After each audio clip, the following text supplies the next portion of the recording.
In a world where voices are silenced, one man refuses to lie down. It's about how hard you can get hit and keep moving forward. How much you can take and keep moving forward. That's how winning is done. He's been punted not once, 40 years they've been trying. not twice, You couldn't fire somebody if they were horrible, doing a terrible job. but 3 times. You're fired. He doesn't tell you what to think, but gives you something to think about. Welcome to the Bonafide Podcast with Luke Boner. And he's not All right, here we go. done Hold your ears, folks. yet. It's showtime. Folks, welcome to another Bonafide podcast. It is episode 116, and we're still going strong. Thank you to your support, and thank you to the people who sponsor our podcast. Without you, we couldn't do it. And it's the podcast where we don't tell you what to think. We just like to leave you with something to think about. And look, it all works best when you get involved. Please share your opinion. Give us something to think about. Leave us a voice message. Send us an email. We want your thoughts. And remember to follow and subscribe to the show on whatever app you listen to. It really does help us find new audiences. And remember that the merch store is now open, bonafidepod.com. Link for that is in the description. Coming up, we're going driving with our man from drive.com.au, James Ward. Amongst one of our topics of conversation is car theft is on the rise, particularly in Victoria. Why? And would you buy a second-hand rental car? I noticed, Kelsey, online, I was getting ads from Hertz, and I'm not picking on Hertz. It's just that Hertz were having a big sale. Buy a pre-loved rental car was the headline, or something like that. And I thought, pre-loved rental car? There is an old saying, Kelsey, there is no such thing as a speed hump when you're driving a rental car. How pre-loved are these cars? Are they good value? At least you know they've been serviced regularly, but what's really gone on? I wouldn't trust it personally. Would you buy an ex-police car? See, they have sales and they're really good value, but are they? We'll have a talk about that and other driving issues with James Ward. I had a fascinating chat this week with a good friend of ours, the Reverend Jim Reynolds. And we talked about juvenile crime because Jim has helped a number of young troubled kids go through the court system, and he's got a great insight into all of that. But also, did you notice what Jim had to say about the funeral industry? Oh, yeah. Wow. Yeah, drive-through funerals. It's a thing. In America. Yeah. Only in America. Drive-through weddings, drive-through funerals. Yeah. More on that, Truckee Tuesday with Rod Hannafy, and a whole lot of other things, including your thoughts. So let's jump in. I feel like that's such a sad end story of like, yeah, my family just took me to a drive-through funeral. I reckon that's like a sad end to a story. Well, you wouldn't know. I know, but still. There's an old saying, in life, Kelsey, you've only got two things to worry about. Am I healthy or not? If you're healthy, you got nothing to worry about. If you're not, you've only got two things to think about. Am I going to get better or am I going to die? If you're going to get better, you've got nothing to worry about. If you're going to die, you've only got two things to think about. Am I going to heaven or am I going to hell? If you're going to heaven, you've got nothing to worry about. If you go to hell, you've only got two things to think about. Original recipe or crispy skin. Shall we move on? I get it. All right. Okay. Yeah.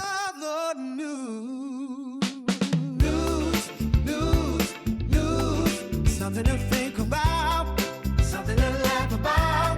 We're talking. Hey, the US-Iran peace deal looks like it's all happening. And in fact, thanks to Pakistan, an agreement has been reached. And this coming Friday, it'll all be signed in Switzerland. And we've been told that within 2 weeks, the Strait of Hormuz will be open for business and life will go on. It'll be just back to normal and everything will be okay. Which is interesting because, Kelsey, and I'll discuss this with Rod Hannafy, the fuel excise cut comes to an end at the end of this month. 1st of July, between 30 and 40 cents a litre. Well, let's just say 35 cents a litre back on top of what you pay for your fuel, which is going to put the price of everything up. But economists are saying it had to end. The Australian economy is losing $2.5 billion a week while the fuel excise has been cut. And they're saying it has to go back on. My argument is, and I think that the federal government will probably do this. You know how governments are very good at blaming other people. They'll say, no, we can't. The economy needs the fuel excise. How about you go to the states and say, fiddle the GST, come off the GST a little bit. It's not our fault. It's a state's problem. You watch, they'll do that. But anyway, we're going to be paying more for our fuel 1st of July. But with the Strait of Hormuz opening up, hopefully Australia will at least have its supply up to 90 days, which is what the international recommendation is, and not just 30 to 35 days. Now, I read that Israel wasn't a part of this peace deal. Is that true? Well, that's what they're saying, correct. I don't believe it for a moment. I think Trump and Israel have been working hand in hand with this war in Iran.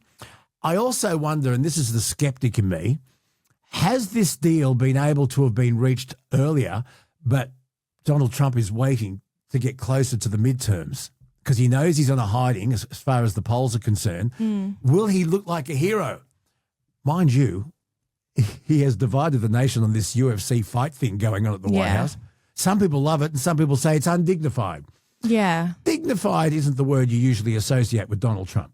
No, but he did say that he was going to, clean up, bring respect back to the White House.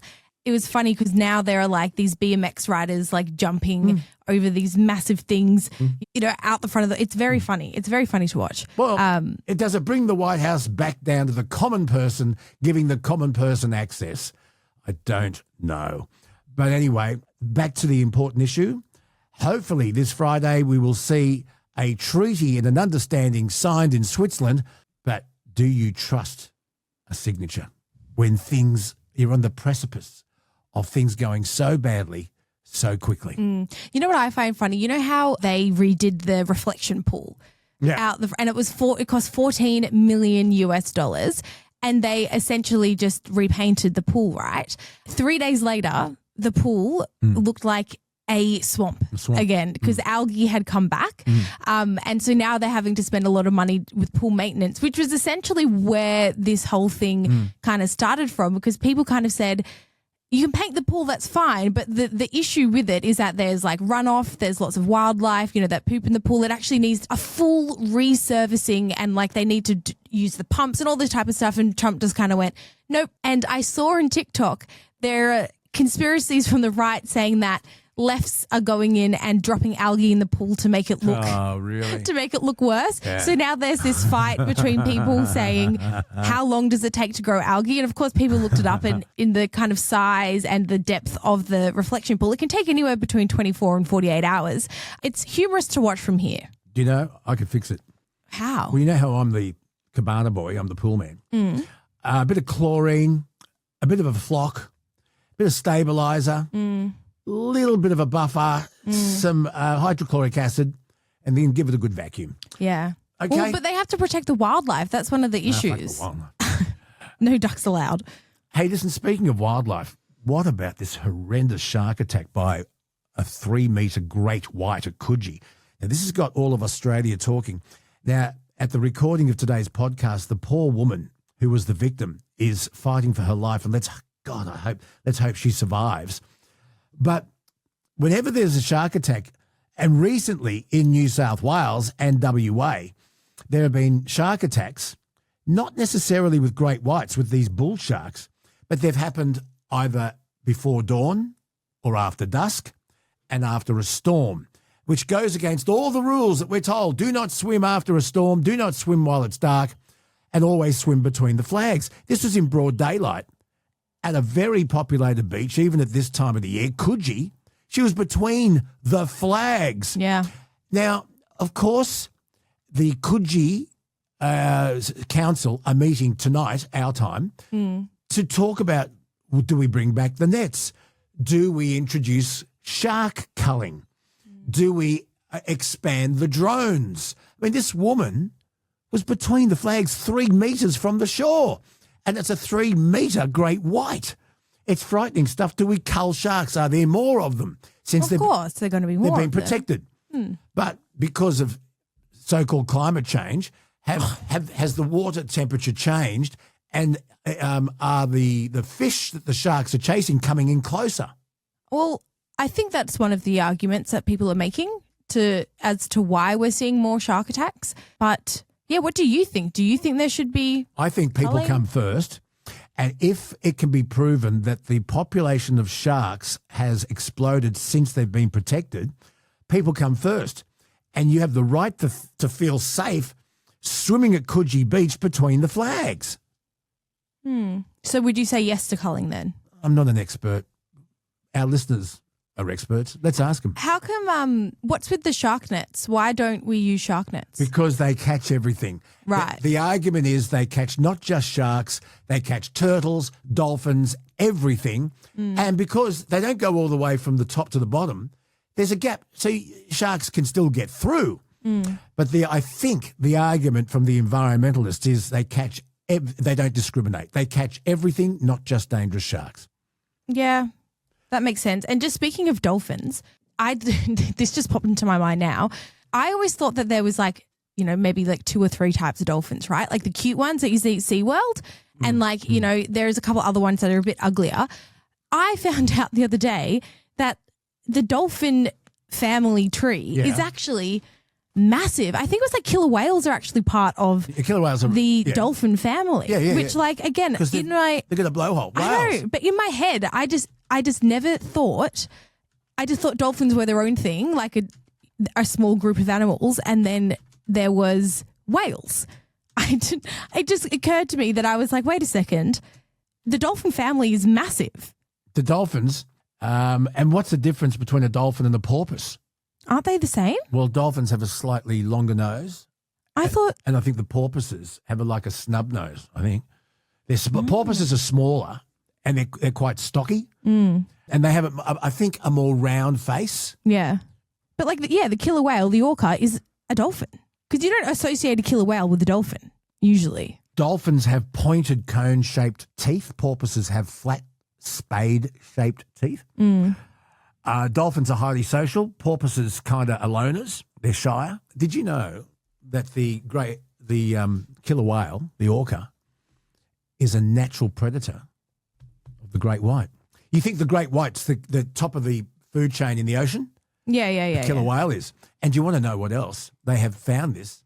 They found killer whales washed up on beaches with almost surgical precision, their livers removed. These orcas charge at great speed, and they herd them up, and they belt the great white, becomes stunned and it's vulnerable, and they go directly for its liver and let the rest of the carcass wash away. And it's amazing. Yeah. You know what dolphin I think is actually nightmare fuel? It's a dolphin called the river dolphin, the pink river dolphin, right? And you think that these things would be really pretty, right? Pink dolphins. And again, you think of dolphins as these majestic animals, and they they're swim pretty. along the bow of the ship and they look friendly. Yeah, but look at this guy. All right, give us a look. Look at this. If this swam up to me, whilst I was swimming, I would be terrified.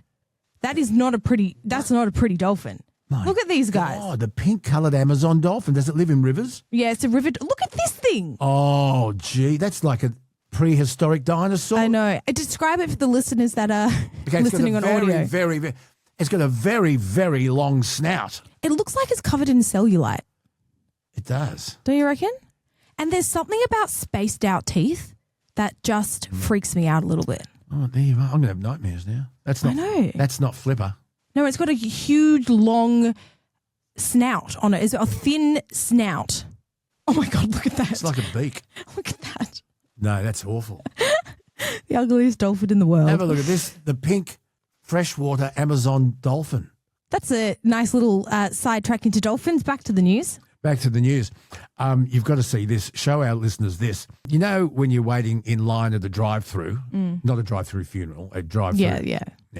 Well, there's a bloke on the Gold Coast who, you talk about road rage. He was waiting, he thought, too long for his food at a how do you say Guzman e Gomez, a GYG. But it's the Brazilians say E, not Y. Yeah, that's what I said. Guzman, No, that's very Guzman good. e Gomez. Very good. Because most people say Guzman Y Gomez. Yeah. Just say GYG. GYG. And he's lost his patience. Yeah. He's waving a screwdriver out the driver's window and people could hear what he was saying. He was he's in a big four-wheel drive. It was a Nissan Patrol. So he rams the car in front, then comes back and rams. He's stuck there because he's gone off his nut. Yeah. But then guess what he did? What? He left the vehicle and ran away. I know, he ran away. But it's his car. Why would It's he do registered that? to him. It wasn't a stolen car, Kelsey. He's ruined his own car. It's all on camera because everyone's got dash cam. Yeah. And then he's just abandoned his car and run away. Yeah. At the recording of today's podcast, police were still looking for him. It won't take long, but No. jeepers creepers. No, but apparently this started because he was yelling about his food not being ready, and the car in front of him got out and said, "Mate, come on, Put your head settle in." down." And apparently, I didn't know this, but I was reading through the comments, and apparently GYG is known for like a long drive-through. Like it's not Macca's where you're literally in and out within 1 minute. Yeah. So people know that GYG is like not super fast anyway. But this guy apparently didn't know. He didn't know that it was. But you don't carry on like that. No, he must be something else is going on there. I guarantee you in the next couple of days there'll be a news report saying, this guy had mental distress or something. Mental health issues. Not just mental. It could be anything, but yeah. He's got issues. But he's left his car. That's his car. It's got to be a stupidest crime. That's got to be on the top of stupid crimes. It really is. Anyway, he's injured some people who were treated in hospital. This guy's in a lot of trouble. Oh, yeah, definitely. You can't do that. That is just unbelievable. That is unbelievable. Yeah, this is what he paid an entire SUV for a meal he didn't even get to finish. Now, look, I just want to say one thing before State of Origin 2. And I'm going to When is it? Wednesday night. Right. Yeah. What I want to say is this. I'm going to have a chat with the Reverend Tim Costello, who is a gambling reform enthusiast. He's not an anti-gambler, but he thinks that there are certain avenues of gambling that deliberately lead people down a very shaky path. Online gambling's one and poker is the other. But we can't talk about gambling without talking about a big news story, and that is about the NRL referee Ashley Klein. Now, Ashley Klein is the number one NRL ref, and he confirmed recently that he's battling a gambling addiction. It's reported that he's lost over $400,000 in gambling. He says only on greyhounds and horses. God, I wish I had $400K to throw away. I'm just going to say this. Let's take it as said and truth that Ashley Klein has only ever gambled on greyhounds and horses. We'll take his word for that. There are going to be people who won't believe that someone who has $400,000, lost $400,000, will probably bet on anything. Yeah. I can't assume that. But let me just say this. If you have a massive gambling problem, is it within the NRL and Ashley Klein's best interests to allow him to continue to referee? I don't think so. And I'll tell you why. The integrity of the NRL and Ashley Klein's integrity does not need the extra scrutiny that is going to come across on top of the NRL and Ashley Klein. Every time he blows his whistle, there are going to be people pointing a finger saying, the Kalon Ponga send-off in State of Origin 1.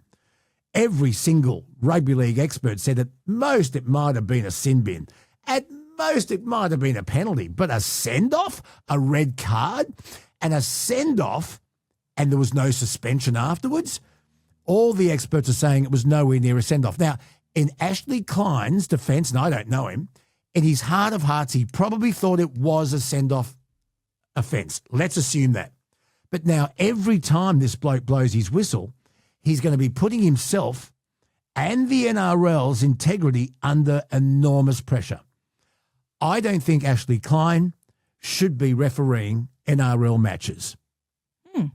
Should we put a poll up on Spotify and ask the people?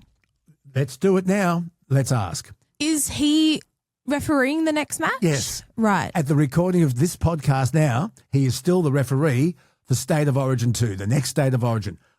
Who needs that pressure? Does Ashley Klein need the pressure? Surely he would say no. Is he going to be thinking twice about every time he blows a whistle? Will he referee properly when all that shit's on his head?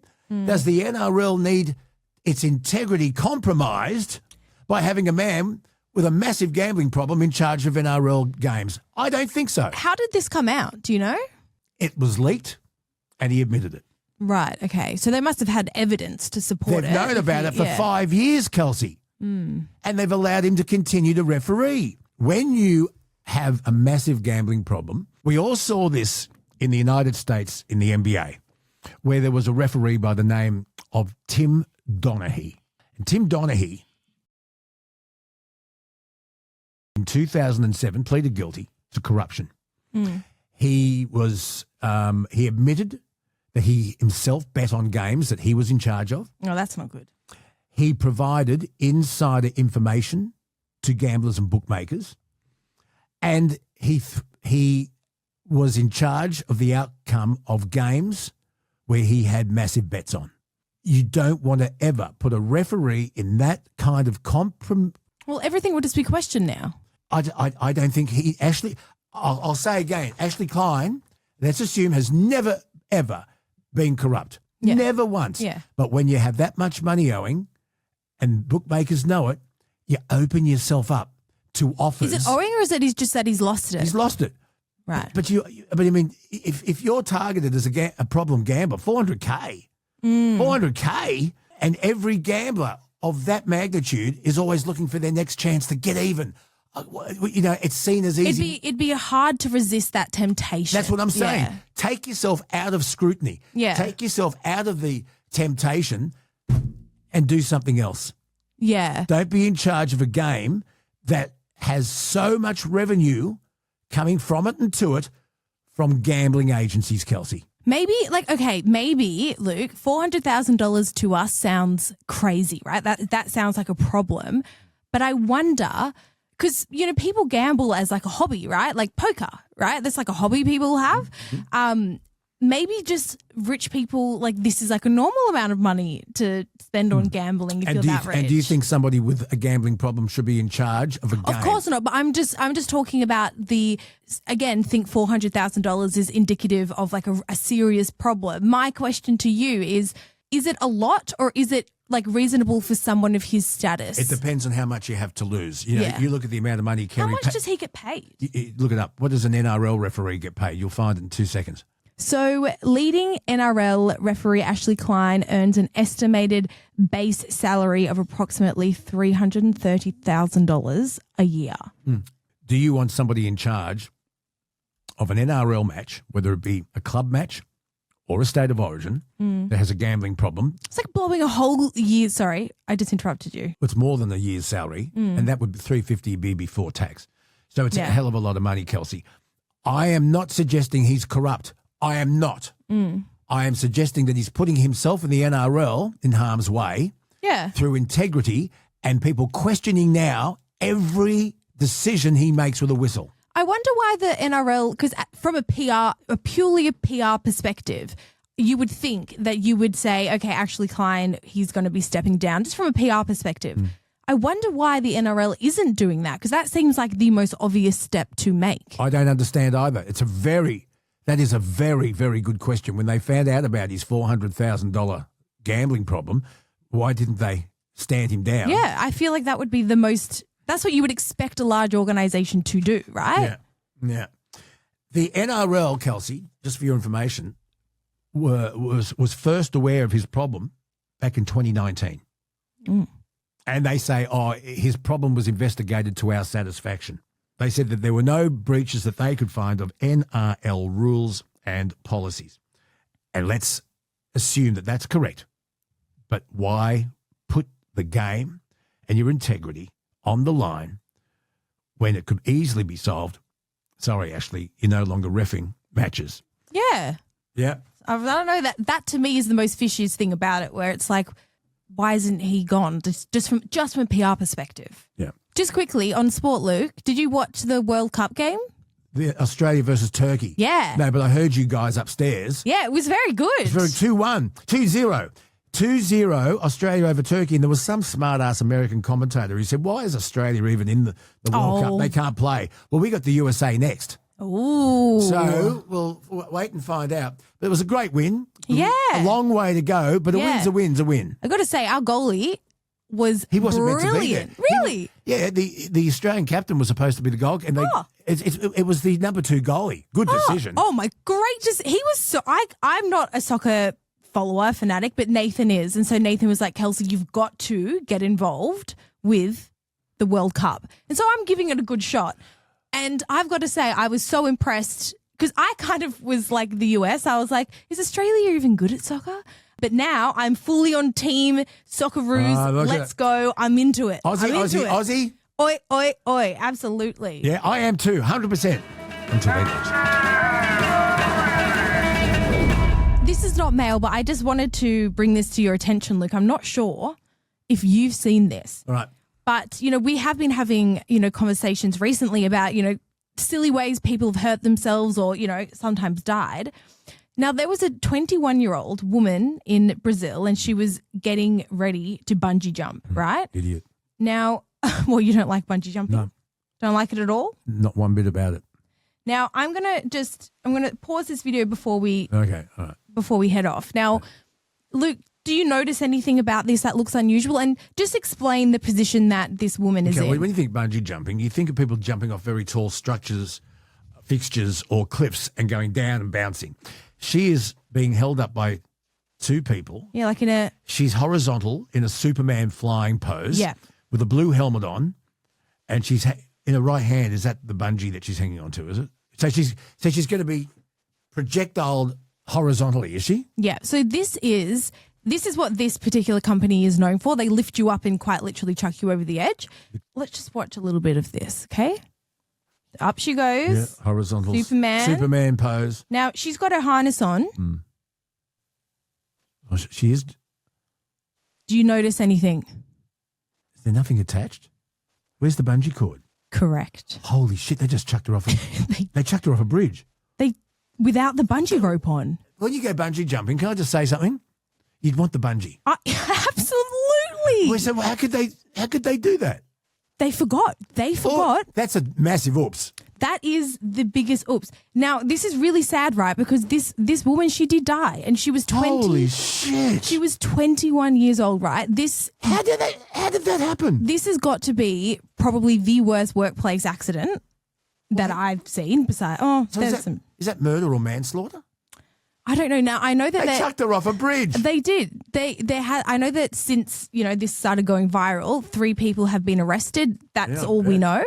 But let's just watch this again. We're going to watch her land. No, they don't. Obviously, they don't show that part. Oh, I see. So she's going out. And then they just. When do they realise? They realise after. They realise that she's not springing back up again. 130 feet. 130 feet. Look, there's 2 people carrying her. One bloke with his hands on his hips. And look, the supervisor. Hang on, watching him. There's the cord. Holy jeez. There's the cord. There's the helicopter. Holy moly. And down the bottom, as you can see, it's not like they're jumping into water. It's solid ground. That is a massive oops. That is a massive oops. Oops-a-daisy. I know. And obviously, condolences to the family. This is why I can understand when I told Mum I was going skydiving, she was nervous because of things like this. It kind of made me think, obviously people make mistakes at work. This is a catastrophic mistake. What is the biggest, most unforgettable F-up you've ever seen someone make at work? Oh, jeez. Well, an on-air gaffe. Well, anything. I've got one for you. Yeah, right. So this is not me personally, but I remember learning about this ages ago. Did you know that the Toy Story franchise almost never nearly happened? They were working on Toy Story 2 and somebody accidentally did Control-Alt-Delete, right, without realising that specific command on the computer deleted the whole animation. Deleted it, all Bullshit. gone. Yep, deleted it, all That's gone. massive oops. Massive oops. Now, the reason why this was saved in the end was because it just so happened to be one of the animators was on maternity leave. And so she had copied essentially the hard drive to take home with her to work on. And it was only because this woman was on maternity leave that they were able to recover the files. But it was a massive whoops. The Toy Story thing it almost never happened. And now we're up to number 5. Let's open it up to our listeners. The biggest stuff up you've ever seen at work. What is your stuff up? Let us know. Leave a voice message, leave us an email, and we'll come up with a prize for the very best one. Now, we got this comment from Brent, and this was in response to driverless cars. He says that he saw driverless taxis all around Phoenix and Vegas last year, and he said that there's no problems at all about it. It does freak you out, though. No, I'm not going to do that. I'm not getting into a motor car that doesn't have a driver. I guarantee you, if they do come here, I am putting you in one. No, you won't. And you'll film it. Yeah, you'll film it. Now, after our chat with Bobcat, I did put up a poll asking, should Crocs be culled? Yeah. 28% of people said yes. 43% of people said no. Wow. And 28% of people said they need more information. Yeah, I wonder how many of those people live in far north Queensland where people are being eaten by crocs. We probably should have geographically narrowed it down. We've gone through this, Luke. You just got to take it on face value, okay? All right. So there you go. The people at this point in time are saying no to culling crocs, and I wonder if it would be the same for sharks. Let's do the shark poll this week. Okay. In the wake of the Coogee Great White attack, 3 metres from the shore, between the flags, Yes. Does Australia need a shark culling operation put into action? Yes or no? And let's see what the folks think. Yes. Now, Dean also said this on Facebook. If a crocodile walked into your house where your wife and kids were, you would defend them. If you entered a crocodile's house, they would defend their family. Difference is we are the ones entering the crocodile's house. It's never the other way around. That's what everyone says. Yeah, it's true. That woman at Coogee was in the shark's domain. Hang on. Between the flags, Well, it's still their domain. It's still their house. are there too many sharks? Humans can live without swimming in water, There is actually a 100% way to avoid a shark attack. Don't swim. Stay dry. Exactly. Now, the other poll I put up a little while ago. You stole my punchline. No. I put up the poll of would you trade your digital privacy for a free frying pan? And the pair of spoons. and the pair of spoons, yes. Now, 57.1% said yes, give me the reward points. And 42.9%, so nearly split down the middle, said no way, it's not worth it. Huh. There you go, Luke. Isn't that interesting? And I've got an answer to your question. You wanted to know Dan Murphy's and the membership card, how it works? Yes. Oh, yes, yeah. Well, I went and did some research. Yes. And that means going up to Dan Murphy's and buying some beer. And your mum a bottle of Baileys. Of course, of course, And you a bottle of Shiraz. of course. So that's tax deductible, I think. Because it was all done in the name of research for the podcast. Oh, yeah. Bonafide.com.au, whatever I am. I said to the guy, this brown Dan Murphy's card, is it worth it? And he said, no. I said, do I get points? He said, no. It used to work like your flybys. Yeah. And you used to be able to accrue points, and you get to a point where we would say, oh, you can get $10 off that, or you can get $20 off that. You've accrued. Yeah. There was a massive pushback on it. Outcry. An outcry. There was a hue and outcry. Who's Hewan? Anyway, there was a hue and outcry that it encouraged drinking. So now you've got your thing, and it's only good for black spot specials. So I bought you a bottle of Shiraz on it, and your bottle of Shiraz was, I forget, $9.20. Yeah. Oh, big spender over there. You don't care. Yeah, that's true. You've told me it doesn't matter. I bought you a $5.90 bottle of Shiraz once, and you loved it. Yeah. You've interrupted my train of thought. I think it was $9.20. No, Yeah. it was a bottle I bought for you. Yeah. It was $72.20. No, Go with it. it was $9, and I got 20 cents off. My Dan Murphy's, it does not accrue. This is what the man said. And you'll see the Dan Murphy black spot specials. Yeah. And if you've got- Sometimes they do have good specials, though. They do. Okay, but nah. No? They don't accrue. You can't get a Teflon fry pan at Dan Murphy's. No. It's a national disgrace. No. But I do Always think drink responsibly. I do think it makes sense from like a I guess a regulatory standpoint where, you know, the argument it does make sense. You can't encourage people to go get leg lethal, and a rewards point system probably would do that. Yeah, there was a massive outcry. Okay, there's a little of what's on our mind coming up on Bonafide Podcast episode number 116. The Reverend Jim and drive-by funerals, amongst other things. I ain't the king of road, just a road you know. I was sad to see you crashing the engine blows. I'll be safe, please melt around my 42 wheels. If you came too close, they always kills. Just a dirty trucker putting food on my table. Got a fat kid who is lazy and an asshole. Well, listeners who have been with me for a while will remember our good friend, the Reverend Jim Reynolds. When I first met Jim many years ago, he was the head of the Outreach Ministries Australia. And he has moved to the Sunshine State and is doing wonderful work with youth and with people who have been released from jail and finding it very hard to adjust. The figures on reoffending overall in Australia are alarmingly high. On average, 43% of men who are released from jail are back in jail within 2 years. Something is terribly, terribly wrong. And it depends on which state. Northern Territory, it's 63%.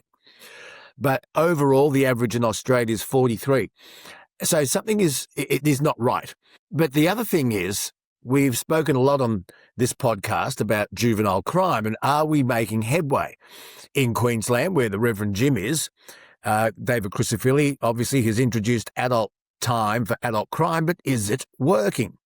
We've spoken to our resident lawyer, James Glisson, about this, and it'd be interesting to get an insight from a bloke who helps young people who are on the wrong side of the magistrate. The Reverend Jim Reynolds, great buddy, is with us again after a little hiatus. G'day and welcome back.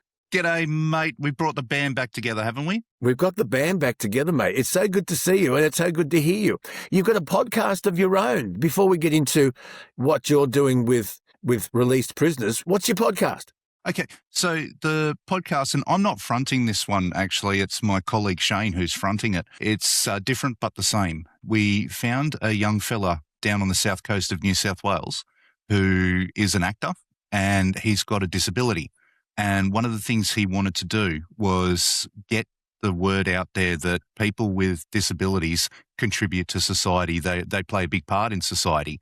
And he's been interviewing his mates. One of his mates there, Jacob, came on to the last podcast, and he said something that was really, really hitting for me. You know me, I'm very rare to show my emotions, so I'm not going to admit I teared up on this one. Okay. But we were talking about greatest fears, and he just looked straight down the camera and said, my biggest fear is being forgotten.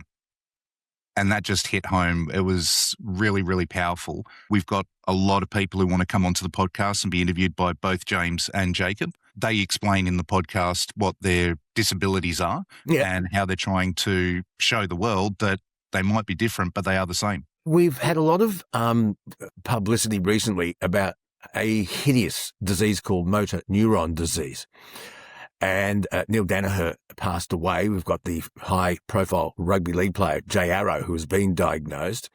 And it's just an insidious disease because it just takes away any control you have over your body, but it leaves your mind intact. So as opposed to, say, Alzheimer's, where your mind goes with your body, and it kind of seems to be at a comparable rate. Motor neuron disease, you lose all control to even be able to breathe. Yeah.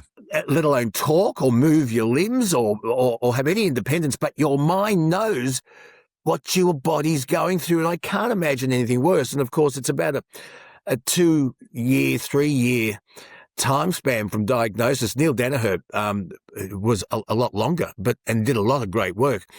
But it's when you have a disease like that, as opposed to, say, Alzheimer's, and I'm not saying one's worse than the other, but when you have a disease like MND, when you know you're deteriorating and your mind is functioning like normal, and you know darn well you're about to meet your maker, and you've spoken to people who are close to darkness, I'm imagining, Reverend Jim Reynolds, that people react a different way. When you counsel people who know that their time is arriving, how do you cope with that? I'm talking about family members who might be listening who have someone that they know and love that has a terminal disease, and they're stage 4. They're out of hospital. It's now all about respite, and it's all about making the patient comfortable. As a family member who's dealing with something like that, how do you counsel that? What's your advice? In all honesty, I listen. I do see a lot of similarities with the people that I talk to. A lot of people who have been diagnosed with a terminal illness come to peace with it. It takes a little while for them to come to peace with it. I mean, when they first get diagnosed, there's usual anger, fear, and that kind of stuff. But as they work through the process, they end up coming to peace with it. They do a lot of reconnecting with family and trying to make the most of the time that they've got. It can be very hard, and it's very hard for the family who don't understand what it's like to come to peace with meeting your maker. You and I are sitting here right now. We've got no time limit on our lives or anything We know one day we will pass, but we don't know when. Yeah. Exactly. And there's no surety for us. You and I can be sitting here in 20 years' time having a chat about what's happening and that kind of stuff. Whereas these guys do have a timeline. In some ways, it can be comforting. They don't have that fear anymore. It takes a lot to work through. And there's some very, very gifted grief counsellors that work in these spaces that help people come to terms with it. Something that I've done a couple of times, which I find is very cathartic as well, is encouraging people to have a living wake, if you've ever heard of that. Yes, I remember you telling me about this. Explain that. So a living wake is a chance, rather than everybody turning up after the funeral and talking about how good that person was, let's make some more memories now. And, we have a program where we can actually film messages to loved ones and that kind of thing. So say, for example, somebody who's been diagnosed with terminal cancer, they know they've got 6 more months to go while they're still lucid, while they still have their faculties. We come in and film, and they can leave messages for their kids, for their grandchildren, partners and that kind of stuff to provide comfort to their family after death as well. Yeah. I remember back in the year 2000, 2001, we had a remarkable young man come and work for us. I hired him. He was at 2GB. He came on board as a junior creative writer. And he'd worked in radio. He had a pretty good radio career in regional Australia. He didn't make Cap City, but he was a lovely boy, so full of enthusiasm. And he had just started recovering from a brain cancer. He'd had a tumour removed, and he thought he was okay. And we noticed his behaviour changing. It was changing quite rapidly. And I got to know his family really well. His name was Matty Ellis, I don't mind saying. He was a remarkable young man. And at the Australian Radio Awards, they had the Matty Ellis Encouragement Award at one point. The actors are over now, but he was a remarkable young man. And he went through stages when his cancer came back and they said, nothing more we can do. His mood swing, that's the wrong way to put it, Jim. His attitude to his fate changed drastically from not just day to day, from hour to hour. And sometimes he was at peace and knew that this was coming. He wasn't religious, but he was okay, philosophical.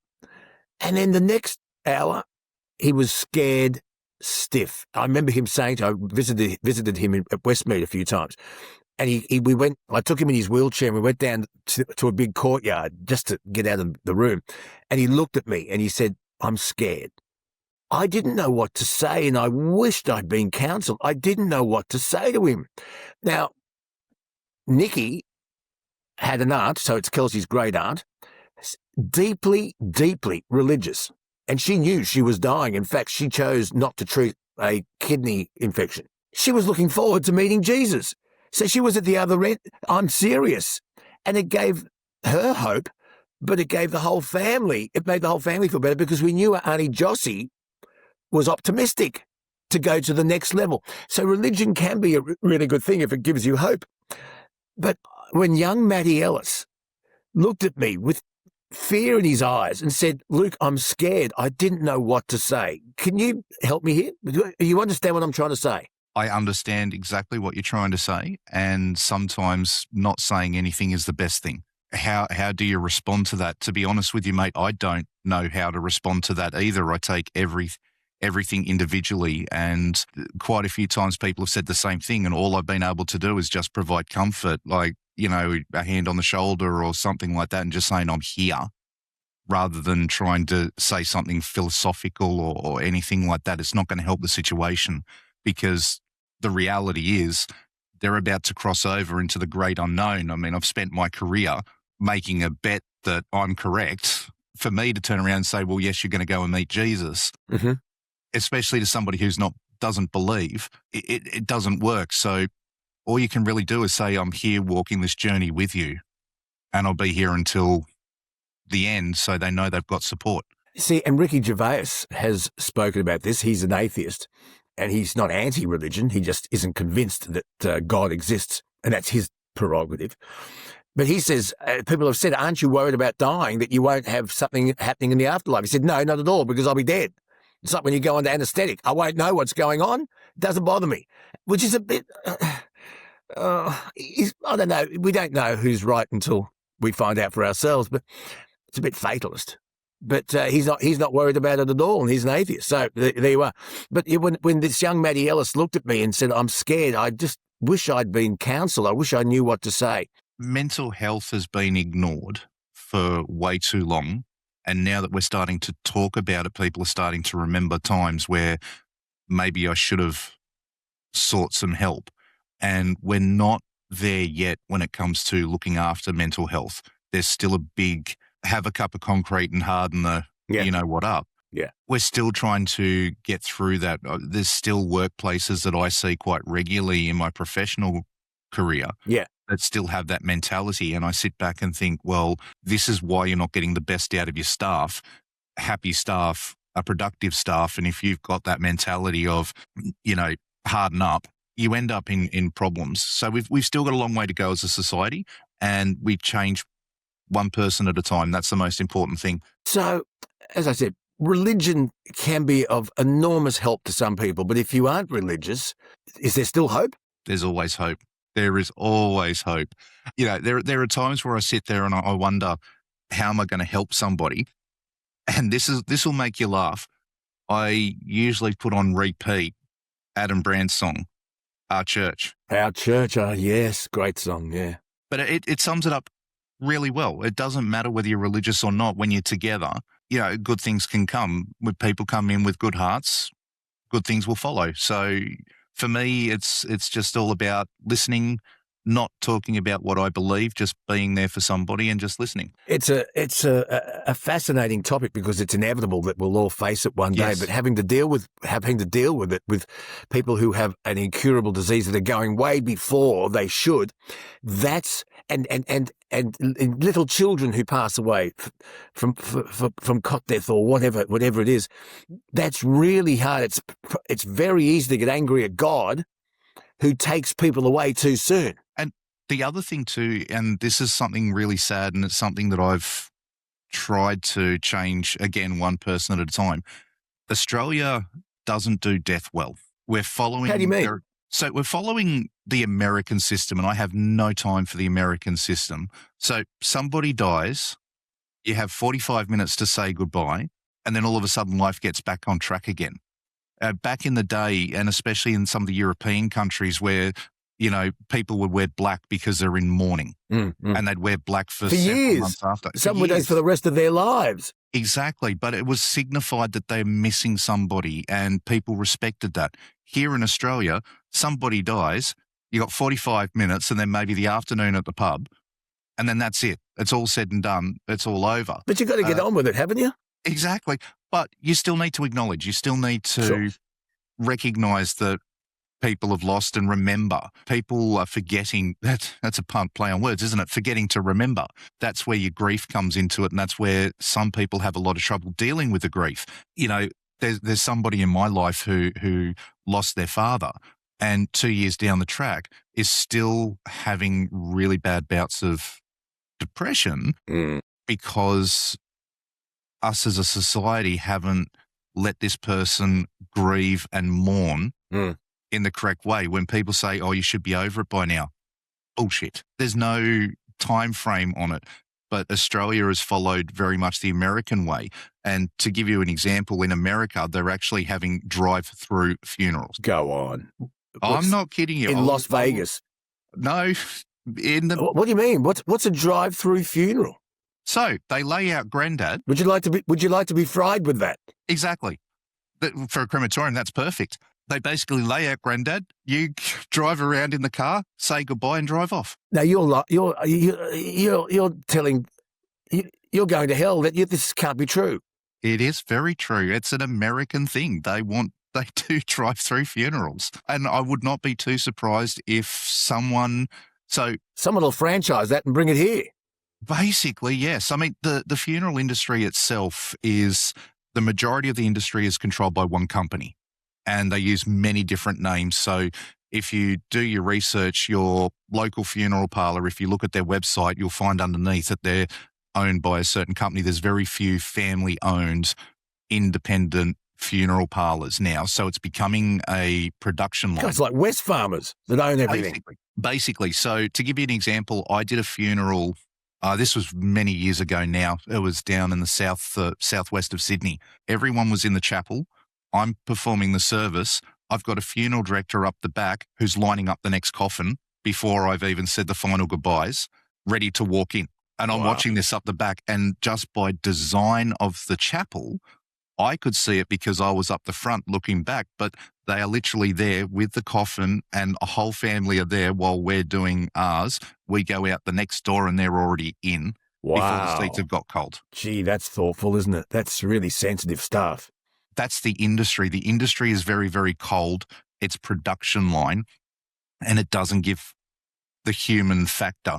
So it's very hard to help people through that when you're in that sphere, when you're working with the family and you've got an industry that is pushing you to be faster. 45 minutes, in my opinion, is not enough time to be able to say a proper farewell to a loved one. I find it obscene that funeral directors, not all of them, but a lot of funeral directors will really push you towards paying $5,000 or $6,000 or $7,000 for a casket that's going to be cremated.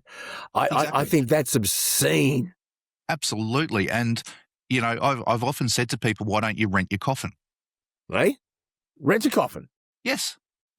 So basically, you have to be cremated or buried in the very least in a cardboard box, okay? Yeah. Now, they average about $800, and I understand. $800 for a cardboard box?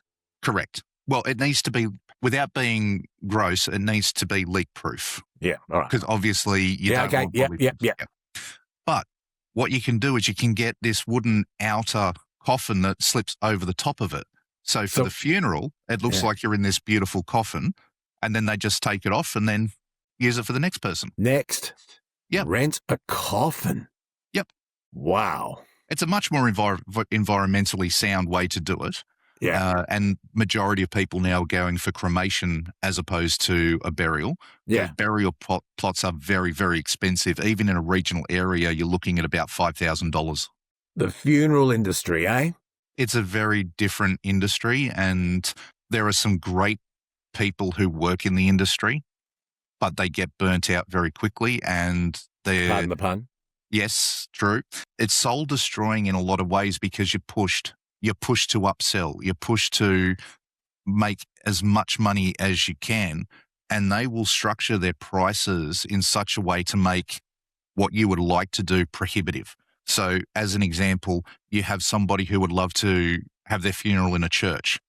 Then a funeral company might turn around and say, well, that's going to be $15,000. Whereas if you come to our chapel, which we own, it'll be $5,000. Yeah. So they change their prices to make it more beneficial for them. So for cost saving measures and the like, we had a problem in Victoria, right, where one funeral company was taking the remains of people to New South Wales to cremate because there's less taxes in New South Wales for a cremation than there is in Victoria. Well, they were bussing them up.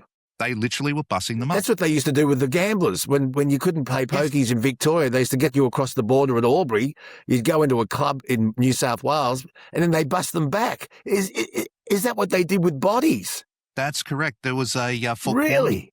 There was a Four Corners story exposing a lot of things that happen within the funeral industry and how the whole industry is designed to make you spend more money. Because you're grieving and you're vulnerable. Exactly. So just for an urn that you could probably get off Temu for $20, they're charging you $1,000 for. These kind of things that are happening, and the pressure on, your loved one would have loved to send off like this when people are trying to go for a cheaper option. That's why in Victoria they have do-it-yourself funerals. Do-it-yourself funerals. Yes. Wow. The funeral industry, have you got any feedback for us? Have you been pushed by an overzealous sales person to spend more than you possibly could? And was it high pressure? 0291289311. Let us know. Wow. Drive-through funerals in America. Only in America. I'll send you the link so you can have a look at it. It feels to me so morbid, and it just feels so wrong. I wanted to talk to you about the great work you're doing, and I think it's through your local Lions Club, but it's a typical Reverend Jim thing. As I said at the beginning of our chat, in Australia, roughly 42 to 43% of incarcerated individuals return to prison within 2 years. The rate varies from state to state. New South Wales, approximately 49. Queensland, 41.9, Reverend. Tasmania, 51.3. Northern Territory, 60.3. And the facts are the majority of those incarcerated prisoners are Indigenous. There might be an issue there. I'm sure there is. But, Rev, you've looked at these figures and you've started a program that helps prisoners stay out of jail. Yep. Tell us about it. So how this all came about was I met an amazing man called Adam, and I was out at Gosford at the time. I read the Bible. He's at the very beginning. Yeah, that's... He's at the very, very beginning. Sorry. I'm ready for your jokes, mate. So I met Adam in Gosford, and I met him through one of our previous listeners who was running a Facebook page called Jailing Truths Exposed. And we got talking, and Adam was telling me how much he was fighting to try and start a charity that helped children before they ended up in juvenile detention or graduated to prison. And then we got talking about what it was like for somebody who's come out of prison trying to get their life back in order. And you and I had touched on this several times back in the day when we were live on air. And one call I'll never forget, and I don't know if you remember this one. Right. We had a gentleman who called us, and he was talking about how the system never lets you forget. He was okay. He was working. He'd been out of prison for, I think it was 10 years. Yeah. His girlfriend went to join the police force and got rejected because of his history. That's right. I do remember that call. Do remember that call, yeah. And it's always had me thinking, how the hell do you fight this? How do you get out of this? How do you get out of the loop? Exactly. And it's not just that person. I mean, there are people out there who'll say, well, you've done the time, you've done the crime, now do the time. That fella's girlfriend didn't do the crime, and they're now being affected by it. And I'm not continuously punished. Exactly. So how do we stop it? And society, rightly or wrongly so, has this thing that if you've been in prison, then you're never going to rehabilitate. Well, I call bullshit on that, and I have for a very long time. So I started talking to my colleagues in the Lions Club. We're just working out what we could do. And Lions is a fantastic organisation. We're the largest social club and philanthropic club in the world. So I was talking to a lot of very senior people saying, how can we fix this? We decided to start working on Adam's idea and sort of said, well, hang on, Adam's got the idea. Adam's got the vision. Adam just hasn't got anyone to give him a chance. Let's give Adam the chance. So I started working with Adam, and we have built a Lions Club that specifically helps people reintegrate. So it's not an advocacy group. We're not going to be sitting there going, the prison system's stuffed. We're not going to say that the police force is stuffed or the judiciary is stuffed. What we're going to be doing is we're going to be saying to people when they've been released from prison, okay, we're working on a project. Now, this club is only just starting right now, so we haven't formulated our projects yet. But one of the projects that I would love to work on is working with a local manufacturing company and saying, we will supply materials, you supply the skill and the expertise. So say, for example, have you ever heard of a Liberty swing, Luke? No, go on. Educate me. So a Liberty swing is a swing that's specifically designed for somebody in a wheelchair. So they roll onto this swing so they can actually, like we did as kids, have that experience. Something else that I'm really keen on is looking at wheelchair ramps at boat ramps. So that way people who are in a wheelchair can actually get onto a boat and experience going out fishing. Yeah. Now, we can help. Lions is such a big organisation. We can help fund materials. What we can't do is the skill and the experience. So we want to work with, say, manufacturers and say, okay, if you can give us the experience, we can give you the manpower. These guys have just been released from prison. They need a chance. And they can work with that company, voluntary, work with that company, and hopefully these companies will see that actually these guys are really good workers. Let's give them a chance and potentially give them a job, because when people come out of prison, they get about 2 weeks of assistance, depending on the state that they're in, be it for housing, clothing, money, and that kind of stuff. And then they're left to their own devices. They're told, you've got to go and find a job. You've got to go and find stable accommodation. You've got to go and find. You can't do that without a job. You can't do that without support. You can't do that without proving to people that you are worthy of the chance. And when you fill out a job application, they're often, I don't know if you're allowed to ask the question, but you'll be asked, have you ever had a criminal conviction? It's not often asked anymore, but majority of places require a police record check. They have a police record check, of course they do. Exactly. Yeah.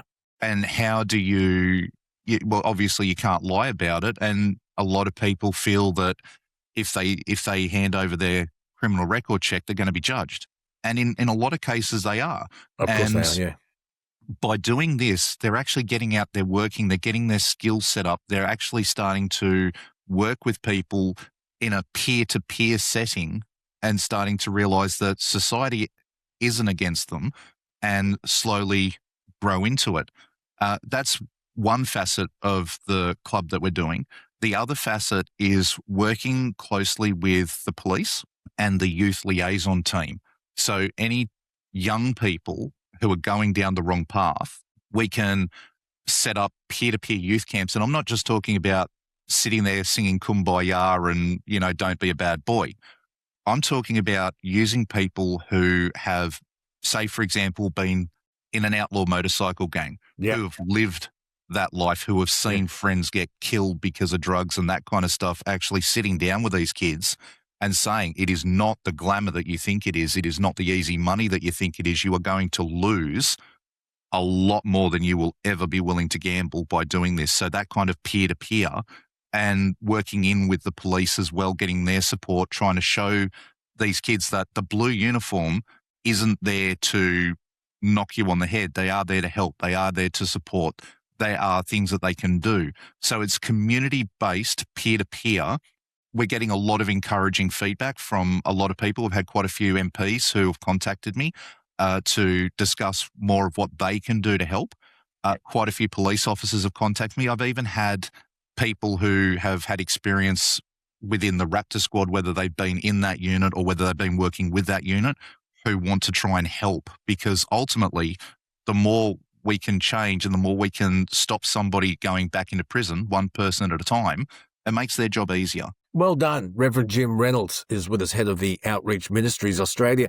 Reverend Jim, quite a few years ago now, you were trying to help another young boy that was in trouble. I think he was about 14 at the time. We won't mention his name, but you had gone to court with him on numerous occasions. You were trying to help him out. He'd been arrested, I think, a number of times, aggravated burglary, and he was a troubled kid. So you got to experience the juvenile court system pretty close up. What did you make of it? And where are we going wrong? It is very disjointed. It's very, very hard to cross over.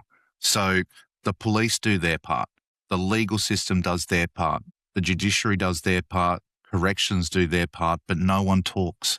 So you've got somebody who's going from one spot to another, continually going through the same story, continually being told, well, you're doing the bad thing. You're the one who's in the wrong. And there's no real connection. So without anyone talking to each other, except for the official channels, there's no support. I'm not saying that the system's bad. I'm saying that it's broken in a way that we need to have a more cathartic system to work through. Saying, okay, let's increase the sentencing isn't going to work. It's all Band-Aids. But there's got to be a deterrent, but there's no deterrent if there are no consequences. And the police officers, the arresting police officers that I talk to are frustrated as hell when they do all their work, they make an arrest, and the juvenile offender is released over and over again. And they're committing crimes whilst on either parole or out on bail.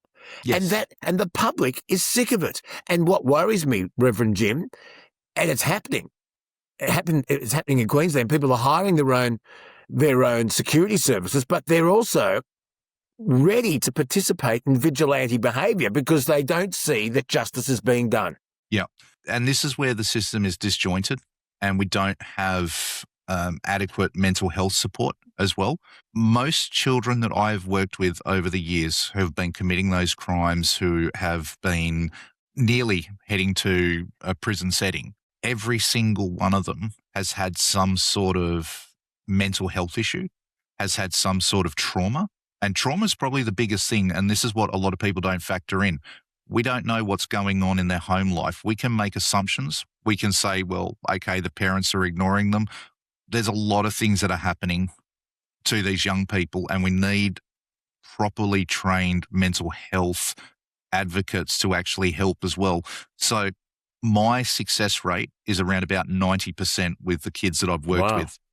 So, and that's just by going deeper and seeing what was wrong. I remember one young person, they were doing something similar. They were breaking into houses and stealing cars and whatnot. I worked with him for 2 years, and it took me 2 years to find out what was going on.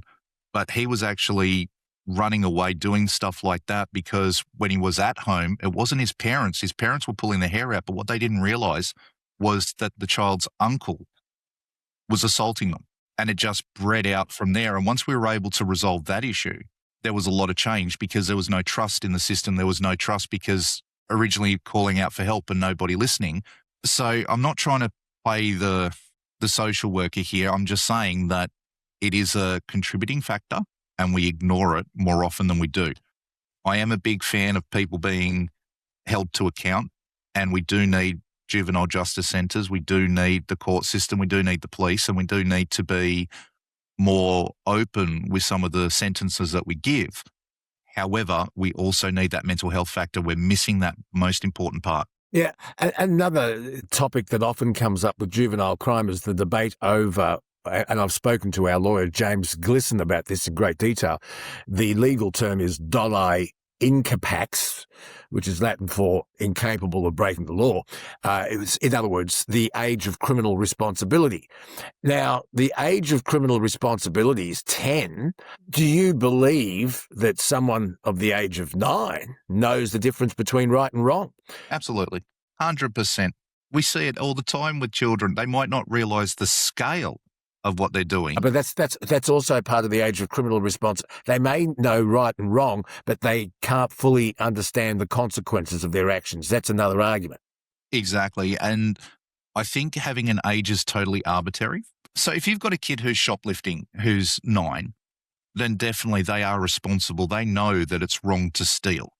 However, if you've got a 9-year-old who jumps into mum and dad's car because they think it's cool and they drive down the street and hit somebody, they're not really understanding the consequences of what they've actually done, getting into a car, putting it in park. Yes, they know it's wrong, but they don't really understand that cars can kill. They're not at an age where they can understand that. So I think we need to be more clinical and actually look at what that child has done and actually put it to a scale of, is it reasonable that a 9-year-old would understand the full scale of what they've done? Okay, last question. And I've said this before. I've always thought that incarceration was supposed to provide 3 results. First of all, the threat of losing your liberty. The threat of going to jail maybe will stop you committing a crime. Number 2, punishment. Once you've made that decision to commit that crime, you're incarcerated. It's a punishment. Your liberty's taken away. But I've always thought number 3 is supposed to be rehabilitation. Does rehabilitation work? It's obviously not working if you look at those rates of people returning to prison within 2 years. But is rehabilitation possible in jail? Is it provided? Not to the extent that it is effective. I guess the prisoner has to want it. The prisoner has to want it, but also to the environment that we have within Australian prisons doesn't facilitate it either. People get very quickly institutionalised and it becomes what they know. So when they do come out, they feel very let down. They feel very isolated, and going back to prison can be very, very comfortable. If you have a look at some of the European countries that have very low reoffending rates. Recidivism, yes. The word. It's a terrible word, isn't it? I know, I hate it too. Yep. If you have a look with the reoffending rates in some of the European countries, which are quite low, okay, prisons are designed very differently. They're banging you on the head with a bat saying you're a bad boy. They're actually turning around and going, okay, you screwed up. The judge has punished you. We're not here to punish you. We're here to help you get over what you've done and return to society. So a lot of critics will say that the European prisons, like your Scandinavian prisons, that kind of thing, are too soft. I'm going to argue, no, what they're doing is they've restricted liberty, which is the punishment that was given. They are now working with that person to rehabilitate, to get skills to return into society and not do that crime again. And I think that's far more important than just continually putting somebody in jail. I mean, it costs a lot of money to incarcerate somebody. We should be looking at the programs, and rather than continually punishing someone when they go into prison by restricting TVs or food or that kind of stuff, we should be looking at them going, okay, well, let's work on getting you trained up. Let's work on getting you trained to be an electrician or a builder or those kind of things. We've got a trade shortage in this country. We could be training these people to come out, be tradesmen, and start help building. Look at the housing shortage that we've got. If we had people coming out as qualified electricians, builders, bricklayers, plumbers, we would end up being able to start changing quite a few other things within society, because at the moment we're warehousing people and literally doing nothing with them, and then they're coming out with no direction, no support. And that's what we're hoping to change with this new club, is to try and say, okay, let's start working on building your lifestyle, building your friendship group. Well, I think what you do is amazing, and I've known you for a long, long time now, and you never cease to amaze me, Reverend Jim Reynolds. I've got to say this. You remember when I was told my time at Triple M was over, and you came into the studio and you presented me with something really special, and I still feel completely inadequate with you giving me this. When the Reverend Jim became an ordained minister, he was presented with a stole. It's, you've seen the priest with the ribbons that go round. It's green, amongst other colours. And the Reverend Jim gave it to me. And I got a picture of you and me in the Triple M studios with my stole around my neck, and it's up on the wall in my man cave, on my wall of fame, and it will never come down. And I want to thank you so much. I look at it all the time and I think of you. So thank you. Mate, any time. And, that the time on Triple M was such a humbling experience for me, and I certainly miss it. I mean, we had some amazing people.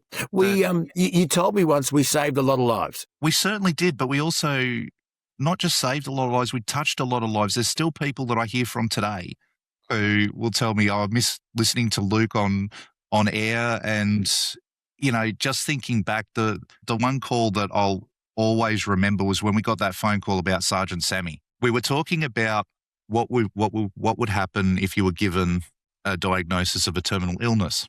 And Sergeant Sammy's dad called us up. I think he was 6, and he developed a brain tumour, but the South Australian Police took Sammy under his wings, and they christened him Sergeant Sammy. And this little 6-year-old had a police uniform. They took him to the bomb disposal unit. They let him blow things up. I know, I remember now. Yeah. 6-year-old Sergeant Sammy who's passed away now. Yes, sadly, yes. We had a photo. We had a photo of little Sergeant Sammy. Oh, I can't find it. Yeah, Oh, that's right. some of the amazing That's right, his stories dad rang there. up. Sergeant Sammy was always a standout. Then we had Bruce, who's changed his life so much as well. When he first spoke to us, he was in a lot of trouble and worked with him over the years. Granny Sue, always loved her calls. Well, too. she's still part of the podcast, Granny Sue. And so I'll tell her next time we talk to her that you send your love. Look, I've got to let you go. Not a 'cause problem. You've got a job to go to. Thank you so much for keeping us up to date. Keep up the good work. I don't need to say this, and I'm hardly qualified to, but I will. God bless you. You and- too, mate. And I'll see you face to face soon, okay? Absolutely, mate. Thanks for having me on. He's an amazing bloke, the Reverend Jim Reynolds. Laughter that brighten my day. Got the bluesy rhythm, but it's swinging my way. Oh, I got the look on a blues. But they're the kind that chase Time to talk away. motor cars and the car industry with James Ward, content director with drive.com.au. He's with me now. Good morning to you. You've got a hoodie on. Mate, I've got a hoodie. It's quite chilly here in Melbourne. I'm working from home today, so I haven't got the warmth of an office heater, so I've had to find the hoodie. I don't know if it suits me, but there we go. Do you know what the news is today out of Victoria? I don't know what's happening in Victoria with crime, but it seems to be out of hand. And they're now saying that they are going to stop fingerprinting and cross-checking fingerprints with car thefts because they haven't got the police staff to do the work. It's almost like a green light, go for it thing. What is the story with car theft in Victoria? I know we didn't rehearse this, but you might have an No. opinion on it. Because you're wearing a hoodie. If it was black, that's the car theft uniform. I can be out there pinching cars. Well, the problem is that would be a bad hobby for me because I'm an adult. Whereas what's happening in Victoria is these kids, these little shitbag little kids, are basically being paid money by organised crime to go and pinch cars. And it's so you've got an element where these kids are going out joyriding, pinching cars, for their mates or it's gang behaviour or whatever. But for the most part, there's a lot of it that is organised crime. And because the bloody Victorian justice system just goes, oh, don't be a bad little scallywag, we'll let you out. And these kids are on not bailed once or twice or 5 times. You've got some of these kids that are greater than 50 times bailed for car theft and home invasions. And it's insane. So I think the stat was Victoria has more car theft than everywhere else in Australia combined. So Victoria has 51% of Australia's car theft. It's insane. So our insurance premiums are going up. The police are, as you say, the police are run ragged, right? They're doing their job, but there's not enough police. And the Victorian government's kind of going, oh, well, we've got tough bail laws. No, you don't. Like the demonstration, and I guess it's one of those things where you've got the justice system like this, you've got laws, you've got your process and things. It's all well and good to have it on paper, but for us average Joes out here in the community, we do not see actions that align with these words. So any of these government muppets get on their little soapbox and say, oh, but we're the best at this. Words mean nothing. Show us action. And honestly, I don't think there'd be anyone from Victoria who would not be happy to see these little dirtbags getting locked up or, mate, can't steal a car if you don't have a hand, Like, why don't we go extreme here? Oh, James, we're going to get messages now. James. What are we doing? Yeah, you're just putting them back out on the street. There's absolutely no punishment, deterrent.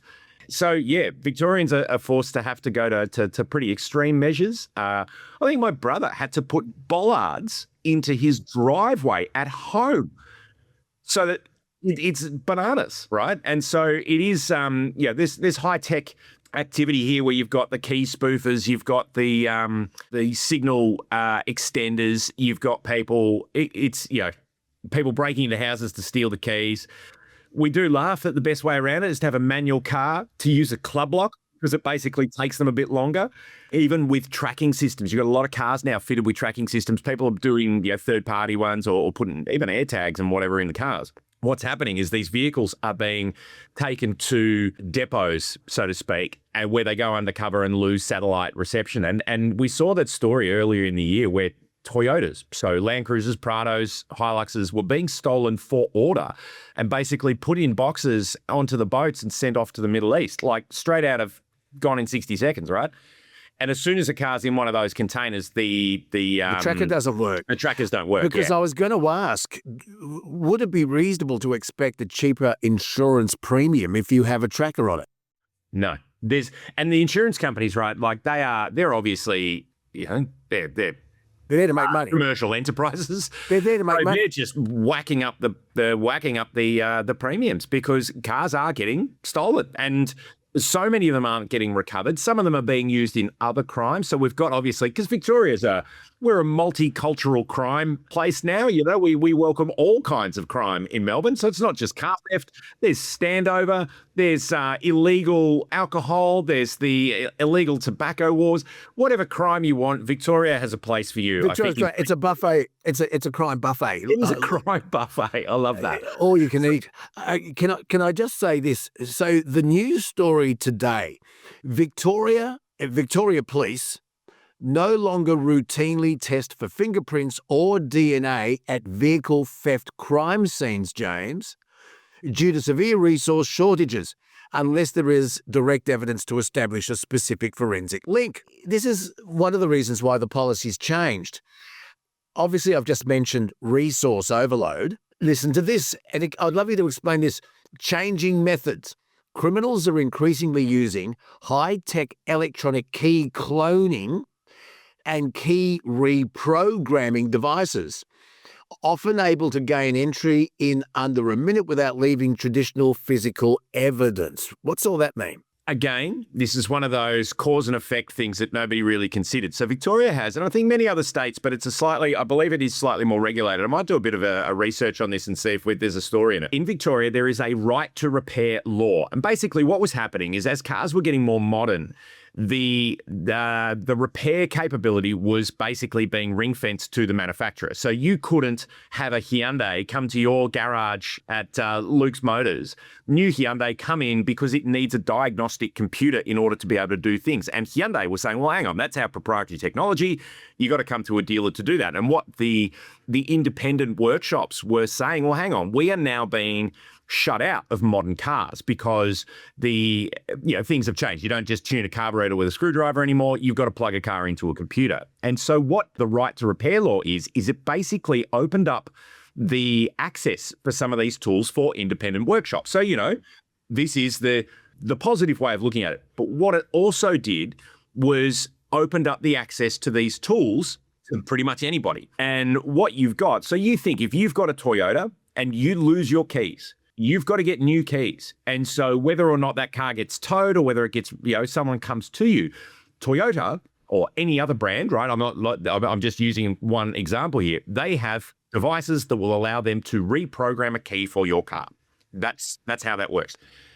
So now, these are not cheap devices, by the way, but now you've got criminal enterprise getting their hands on these devices because there is no regulation as to who has access, and they are able to do what a Toyota or a Hyundai or a Ford or a Mazda dealer could do with these tools. Now, that's one part of it. The other one is the signal booster. So if you've got your keys, so when you walk up to your car and it unlocks with keyless entry, that key is always pinging a signal to your car. And it's just a short range thing. So it only works when you're close enough for it to do it. But what the other tools are is a signal booster. So you've got these things that basically intercept. They can pick up your keys sending a signal and then they relay it with higher strength to the car. So your car might be out in the driveway, out in the garage. Yeah, and your keys are on your keys in the fruit bowl on the dining room table. Sorry, some people's, not mine. I'm going to have to move them now. And that signal, I've stood at our front door because Nikki's always forgetting to lock her car, and so her side windows are open, and anyway, I can actually lock it from standing inside the house. So that's how far that signal travels. Is it the same for the ignition? Yeah, and that's the thing, right? So some of these things, the ignition ones are quite clever in that even if you're at the boot of the car, I've done this plenty of times. I've had the keys in a bag or whatever. I put the bag in the boot. You go to get in, the car's like, "No, mate, your key's not close enough to the ignition." These signal boosters have the relays have a significantly strong signal. So the car thinks the key's in the car. and then they're able to take the car. So what's that little pouch where Faraday? What's it? Faraday pouch. I've got one. Faraday That's pouch. Very well called because I have one right here. How's that? And I got this from a website called Earthing Oz, right? So it's a little pouch, but inside, and you probably can't really see that on the camera there, there's a metal foil on the inside of the pouch. And this is called a Faraday pouch, which we all learn about in year 10 physics, right? But here we go. It's there. And I tell you what, if you pause the podcast so you don't see me walking away in my shorts, I'll come back with another device that most Australians already have in their house, and I'll show you it's just a good thing. So 1 second, I'm back with a key protection device that I dare say most Australians will have in their house already. It's the biscuit tin that Nana gives you with the shortbread, the Danish shortbread cookies, because if you put your keys in there, and no one ever has cookies in these, it's usually a sewing kit or something like that. But if you use a metal tin like that, it blocks your key. If you go home and you pop your keys in the biscuit tin or in the Faraday pouch, it can no longer send a signal out. So it can't be intercepted by the bad guys. Okay, now I saw a thing on YouTube about the Faraday pouch, and I went down to Super Cheap Auto to get 2 Faraday pouches for me and Nick, and they only had this 2 in the same color, and we need different colors. So YouTube said, just wrap your keys up in alfoil. So I did it, and I walked up to my car, and it wouldn't open. So the alfoil worked. Yeah, because the metal, basically what the Faraday pouch is just a metal shield that goes in. It's just a nicer thing. So the biscuit tin, a bit of foil, you can do that. And again, the biscuit tin, it sounds dumb, but it's actually a pretty good idea because we all have one. You put it on the kitchen bench, you pop your keys in there, and Bob's your uncle. So but that's just one technique that these guys are using. You've got carjackings and all sorts of the old-fashioned way of stealing a car by threatening a person. But this high-tech stuff, and we're seeing it with certain makes of cars, there are loopholes. Well, there are weak spots in the cars, and you're seeing things where by simply popping a taillight out with a screwdriver, you have access to the car's electrical system called a CAN bus, and you simply plug in this thing, and the car's like, wacko, I'm at the dealer with a diagnostic computer plugged in. I'll do anything you want. So it'll reprogram keys, it'll start, it'll do anything. And it is the right to repair law has been the door opening here. And obviously, so many of these devices come out of China. You can go onto Alibaba and get one. They're not cheap, but if you're an organized crime syndicate, you go, cool, I'm going to invest $20,000, $30,000 in some of this equipment because the cars are worth more. So, and with those, you can't protect your car. So physical protection is your best thing. Club locks. I know it's dumb, but it slows people down. And a steering wheel lock. And these little Muppets stealing cars, they're little dirtbag kids, right? They're not seasoned professionals. They're little weedy, little cowardly idiots come up on your e-bike, with their hoodies on. They don't have the upper body strength to break a club lock. And I'm deliberately being harsh on these Muppets here because they really are just pathetic. What we've got to have is better physical security for our cars, which is really, really kind of disheartening. But yeah, if you can protect your keys and eat some nice biscuits at the same time, it's kind of a win-win. It's in, right? And you get those ones. There's even one, I've got one at work. You get them, you can get ones with an A9X Tirana, or you see them at the supermarket all the time. You've got ones that have got Tiranas and GT Falcons on it. I've got one with a Volvo on it, of all things. It's the world's hardest Volvo, but we can enjoy our biscuit tins, but something like that will stop your keys from sending a signal. Look at this. See, folks? Solving problems. James Ward solving problems and... you're dunking me. I've got a coffee here. Creating a market for shortbread biscuits at the same time. That's it. So Nana has the safest house in the world because she's got those biscuit tins. Biscuit tins, saving your cars. But it is a problem, car theft. Hey, listen, I saw an ad online, and I'm not picking on Hertz, but it happened to be an ad for Hertz rental car. And they said they had a fleet of rental cars that they were selling at a decent price. And I'm sure all the rental companies do it, but it just happened to be a Hertz ad that came to my attention. James, would you buy an rental car? Because there's an old joke, and the old joke is no such thing as a speed hump in a rental car. People tend to drive them pretty rough and hard. Would you buy an rental? Look, I would not. And I would discourage this. Now, you may be able to get a good deal on one of these things, but I'm telling you, and we'll talk about deals shortly. Oh, yeah, because end of financial year, yep. Would want to be an incredible deal on a car like this. So, look, let's be fair. The rental companies, irrespective of brand, they service these cars. They look after them in terms of service schedules. They make sure the tires are okay. So they do the maintenance on them and everything like that. They sell them with reasonable Ks on them. So you can sort of get yourself a modern car that has had, a bit of life for what I would hope to be a significant discount. But as someone who has rented cars, no one treats these things with kindness. No one, you do not know what has happened to that car. You don't know if someone's got into it. If it's a petrol car, if someone's just got in it and limiter banged it in the morning, you have no idea the history and health of that car. We always say the miles, the odometer reading is not the important thing. It's the service history. How has that car been treated over its life? It's like anything, right? Like, it doesn't matter what you're buying. You're buying a puppy. You want to know that's been treated well. You're meeting a new partner. You want to know that, they've looked after themselves. It doesn't matter where you are in life and what kind of relationship you're trying to forge, whether it's organic or it's a piece of machinery. You want to know that has had care in its life. And yes, the rental car companies do the right thing, but between those services, many of these things, the other one I'm not a massive fan of buying cars at auction. Classic cars, absolutely. But where you've got some of their big auction houses and obviously they do a good job. They're the wholesalers that come out of fleets and things like that. They are an opportunity to buy a car at a reduced price. What you see is a lot of vehicle wholesalers. So if you're a car dealer, you'll go to an auction, you'll pick up stock at auction because it's significantly cheaper. You'll then go over it with your workshop. You've got the skill and the tools to check that car, to get it ready for sale, and then someone can come and buy it and it's a good product.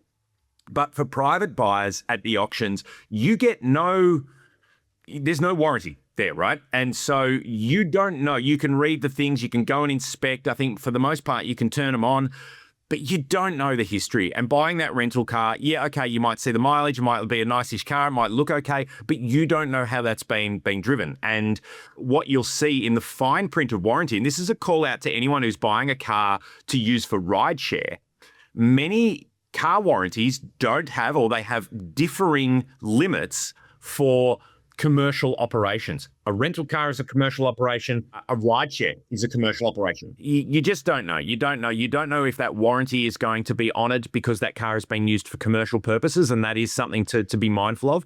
You'd note in car advertising, they will say for ABN holders or for private buyers, rental, government and fleet are excluded because those cars are treated differently by the warranty programs.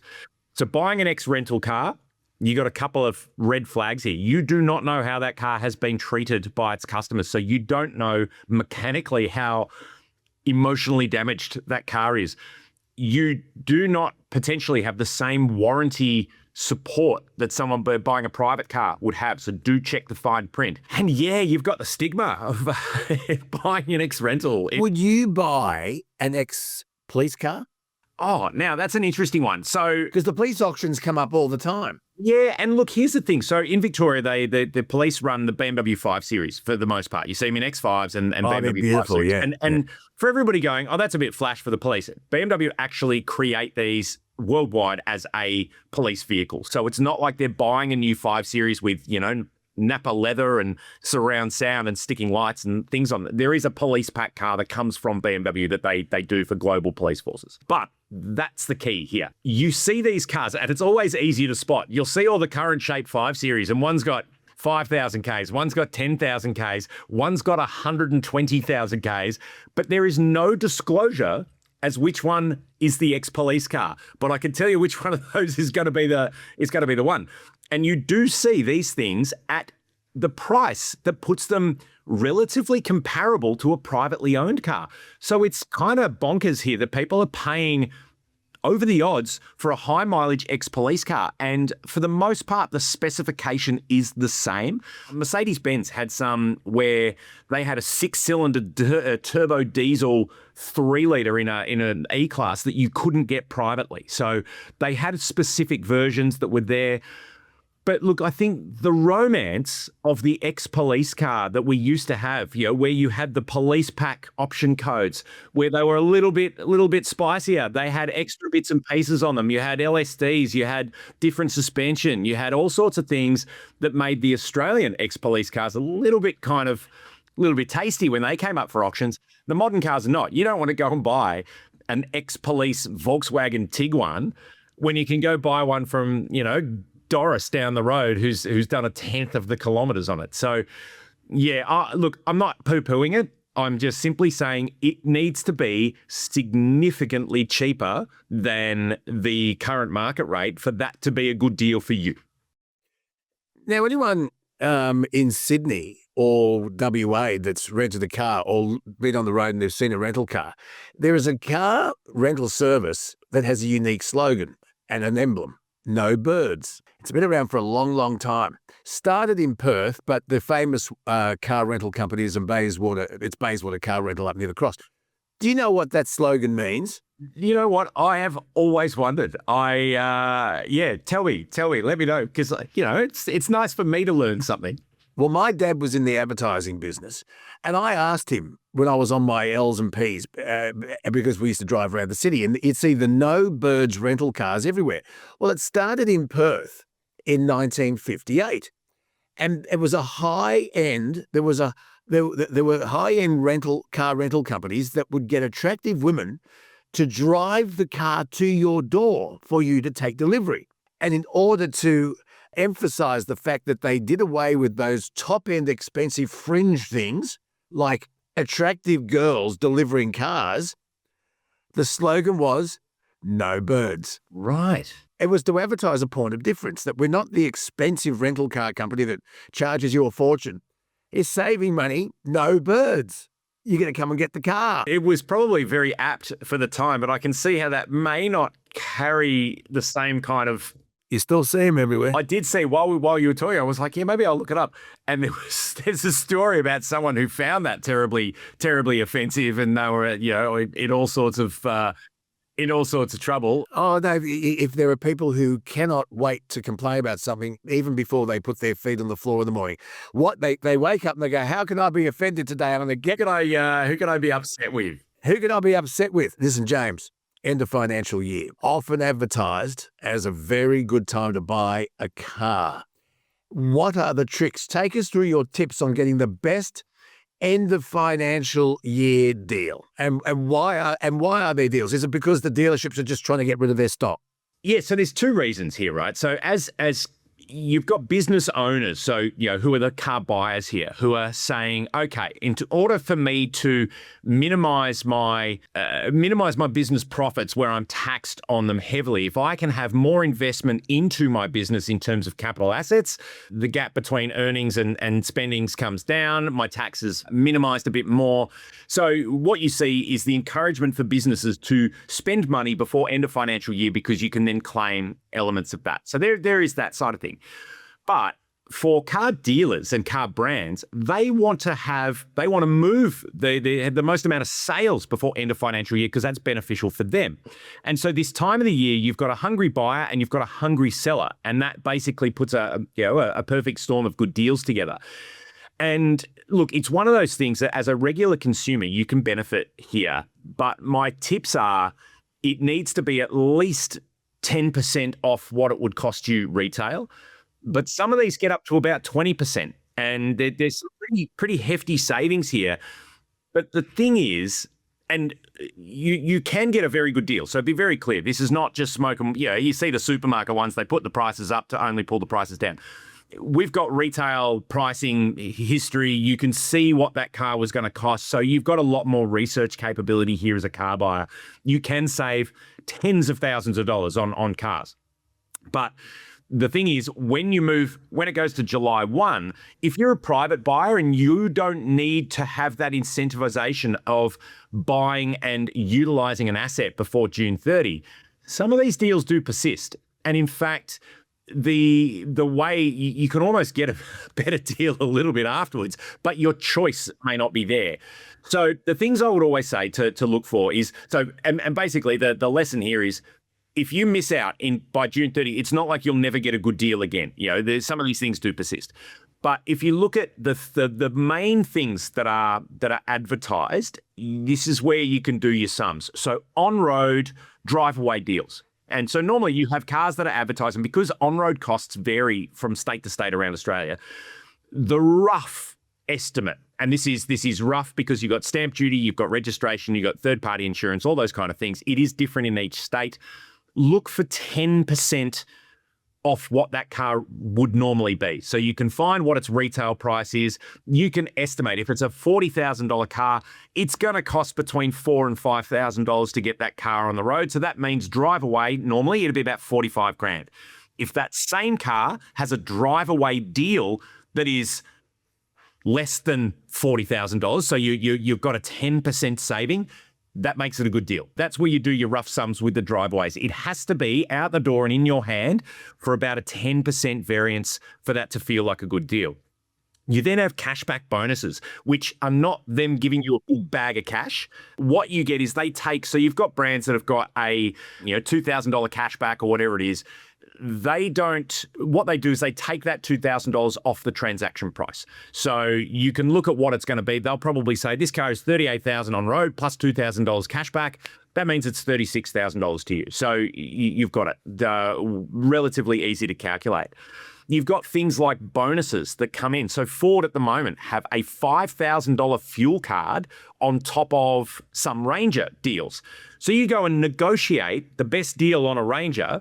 They give you a $5,000 fuel card, which is 2 years worth of fuel. That's not a bad thing. You see some brands giving you an accessories voucher. So if you were going to go and get roof racks on the car, or you wanted a few things or your tow bar, they give you some incentive towards that. So that's another one to look for.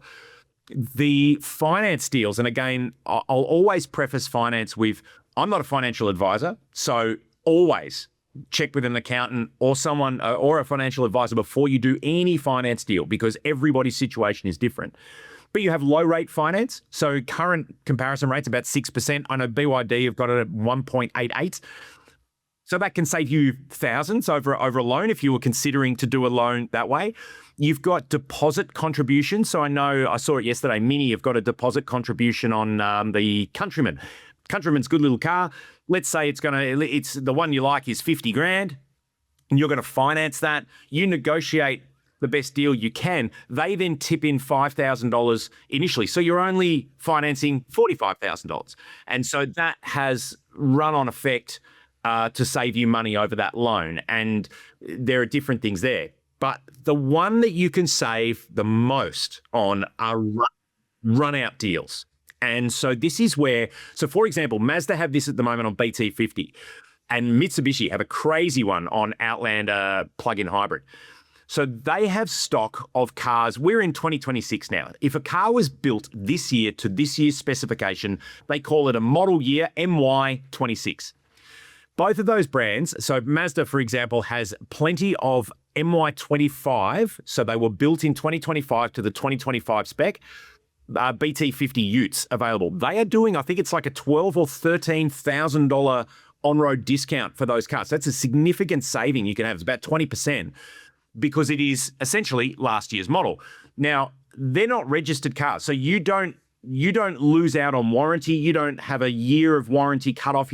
It's just not the 2026 car. And if you're looking to have your car for 5-10 years, that makes no difference whatsoever. So save the money.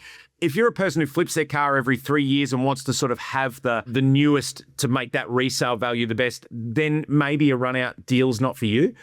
But for family buyers, right, Mitsubishi have this thing on the Outlander plug-in hybrid. For a start, it's a plug-in hybrid. You can drive this thing on full electric, so spending no money on fuel for about 80 kilometers. So it's not the best of the best, but it does work. It's pretty good. They're a 7-seat family SUV. They look nice. They're practical. They're comfortable. There's a 10-year warranty on Mitsubishi, but they still have MY24 cars in stock that they are doing anything to get rid of at the moment. And so they have an immediate $10,000 cashback on these. But I've spoken to dealers. If you're not getting 15 grand off these things, you got to try a little bit harder. And that's a crazy deal because it's a good car. And if you're looking to own it for a couple of years and sell it, maybe not. But if this is your family car for the next, you want to take advantage of that Mitsubishi 10-year warranty, right? You want to own that car for 7 to 10 years, because I'll also say if you're selling a car, selling it with warranty on it is much better than selling it without warranty, just to be clear. So let's say you want to buy an Outlander, you want to run it for 7 years. Who cares if it was the 2024 or 2025 one that was built and we're in 26? It's still a terrific car, and that's a massive saving. Really good advice. Thank you so much. We were going to take a little trip down memory road. We'll do that next chat because it can keep. But what's your educated guess on all of this? What's your information? If the US and Iran come to some sort of a deal, and it's on again, off again, on again, off again, like you never know. But if it is sorted and the Strait of Hormuz is then open for traffic, how soon until the world's oil and petrol supplies come back to normal? And will Australia stockpile 90 days instead of 30? Yeah, look, I think the red flags that came up with this to show that the government's preparation for, the rainy day, well, it rained, was not in a space that certainly passed the pub tests for regular Australians. That was pretty disappointing from us to see the government had not thought ahead that way. So yes, I dare say that fuel security will become a key thing, and they will look at having storage and making sure that's the case. In terms of fuel supply, yes, we will see that happening, and that was the initial issue. That would it be immediately, or would it be 2 weeks' time? Would it be a month? No, and again, we've sort of solved a lot of that. Fuel's coming from different places now, so the fuel supply issue has been done, and the world kind of went, oh my God, and then figured it out, and so we're okay. The fuel prices, though, is where everybody's worried, because let's remember, 1st of July, the excise cut comes off. Now, the government was saying this week, oh, maybe we will, maybe we won't, which is government speak for it's coming back, right? If they were committed to helping Australians, they go, you know what? We read the room, we're going to make sure we're going to extend that another month and then we'll revisit, or we're going to extend another 3 months and we'll revisit.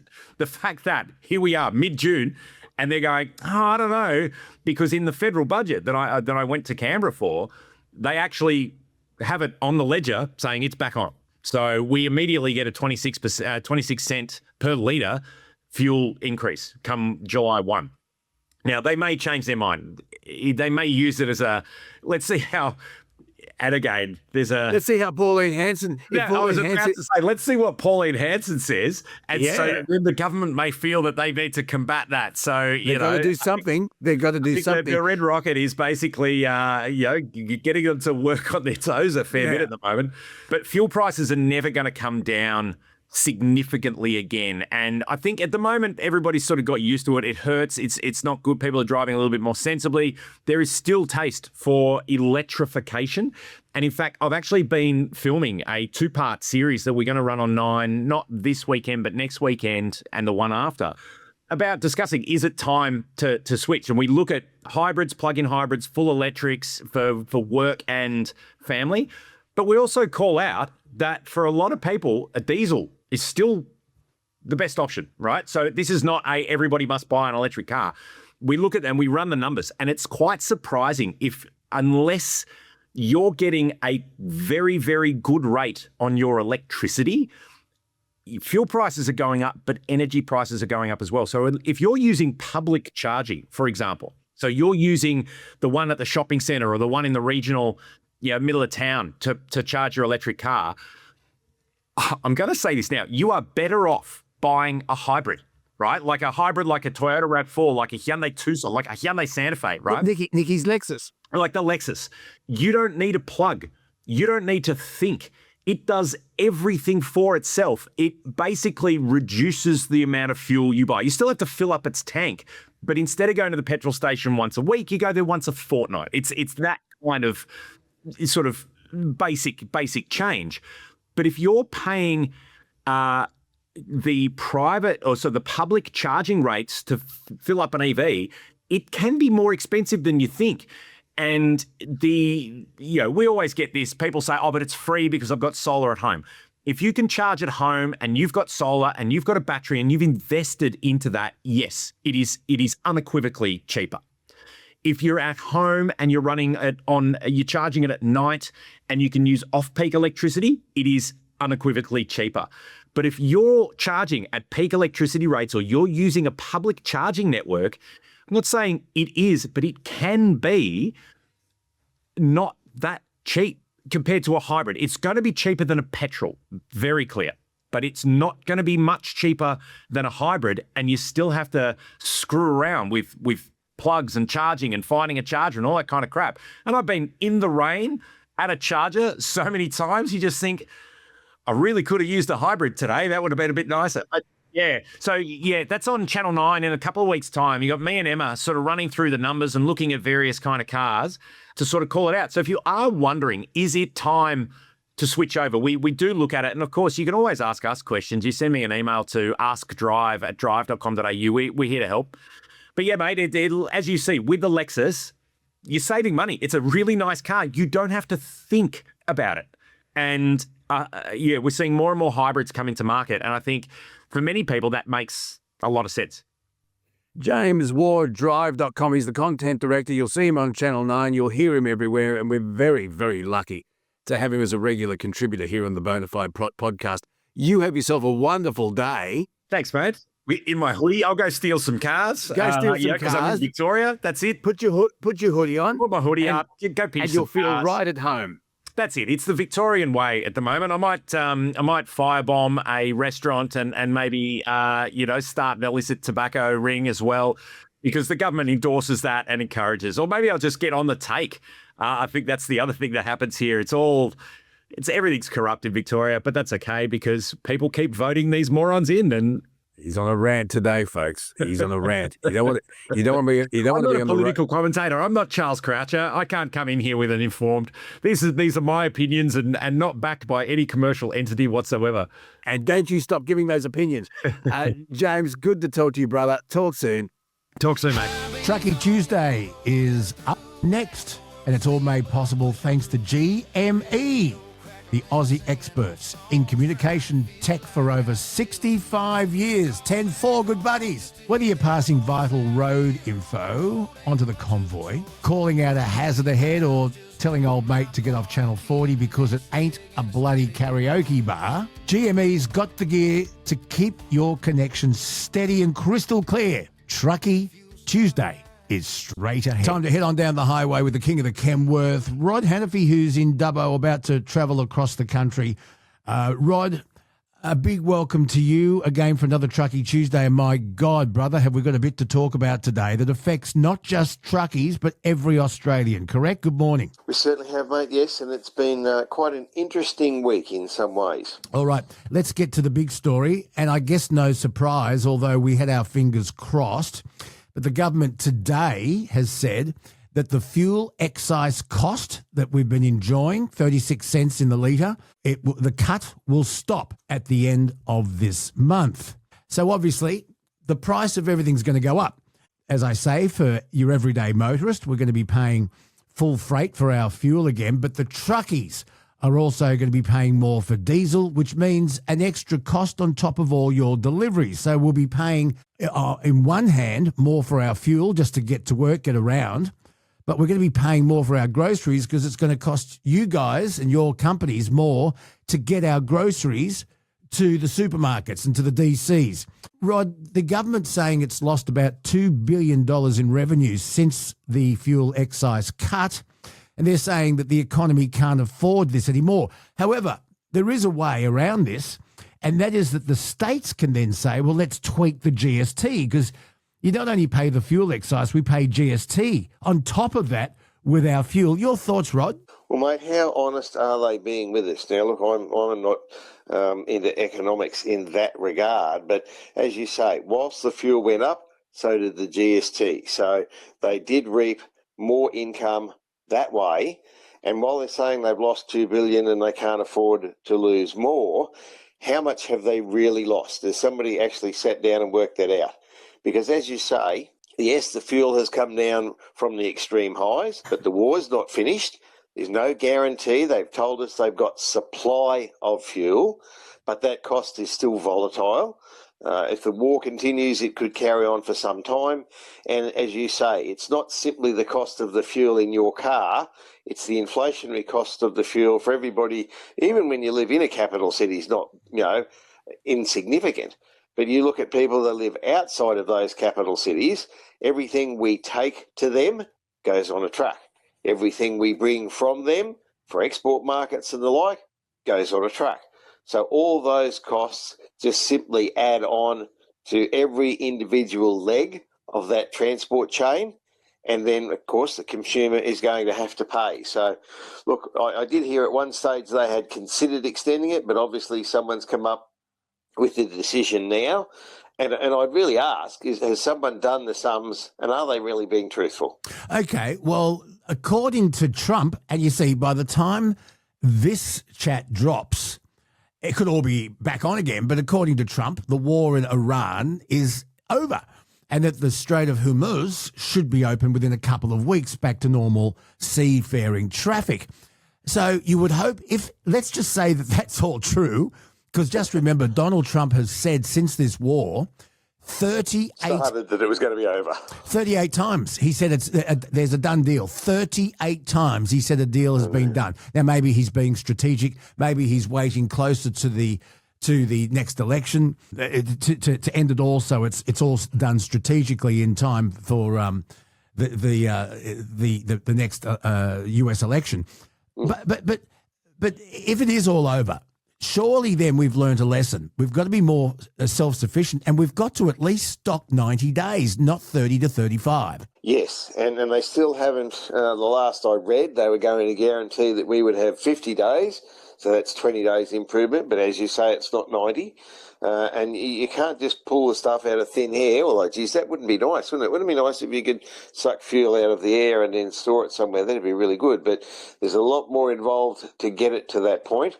Of course, as I said to you at one stage, I'd be really curious to see who pocketed a lot of money for the deal where we were going to store it in America. That to me sounds fishy, and I'm a bit worried what happened there. But look, in the end, we need it here and we need it available. We rely on it. It's not just trucks, it's farming too. It's mining, it's agriculture in every extreme. It's even the rail. Yep. Whilst there's still electric trains in some of the towns, it's the big diesel locomotives, and yes, some are electric diesel, but rail is still the biggest user of diesel in Australia. So for all those people who think that they could just put it on the train, they still need the diesel too, mate, and we can't run without it. Okay, well, as I said, maybe Trump has had this covered for a while and he's waiting for the primaries, the half primaries, which are coming up in November, because just remember, whatever you think of him, he's as cunning as 6 B doubles. What is it? He's got 6 B doubles of rat cunning on board. Yes. So maybe it's politically strategic. I don't know. All I know is, here's a question. To your knowledge, Rod, how much wriggle room do the trucks and the truckie companies have in their quotes to get a product from A to B? How much wriggle room in the cost? Mate, there's no simple answer, but the margins in transport are very tight. It is a very, very competitive market, and the biggest concern probably over the last 2 years, we've discussed the sham contracting, where people are competing at an advantage by not paying people properly, and there's been a race to the bottom, Luke. We've discussed, 1 in 12 transport companies have gone broke. Mate, there's been some really high-profile companies that have been very successful up till now, have said that the fuel has simply made it untenable. Either their customers refused or they made it difficult. We have the order in place for those who have written contracts. But look, a lot of it is someone will say, oh, I need a load today. Have you got one? Yes, here's the price. Oh, well, I'm going to put a fuel levy on that. Well, if you really want that, do you want the load or not? It's there, and here is what I will pay. You take the load at my price, or you don't take the load at all. So that means if someone doesn't have a fuel levy or they're not paying the proper rate, you are losing money every kilometre that truck turns on the road. You see, and if I can make an analogy, if I could, the building industry are saying the same thing, that they quoted 18 months ago on the build of a house, but in that 18 months, the cost of materials, labour, transport has gone up, and they can't build that house for the quote they gave 12 months ago. Yes, and us, that happens on a day-to-day basis. It's one thing to have that contract and you can perhaps go back and renegotiate, and you have proof. There is no doubt the price has gone up because of the cost of diesel and transport. But for us, it can be a day-to-day thing. Now, if you've got a 2-year contract and it had a set price in it and had no clause in it, well, the cost of the fuel is still higher than it has been, and it didn't go up just a cent, Luke. If it went up a cent overnight, you might think, well, geez, I was going to make $1,000 on this job and now I'm only going to make $400, but he's a good customer and I can put the price up for the next load.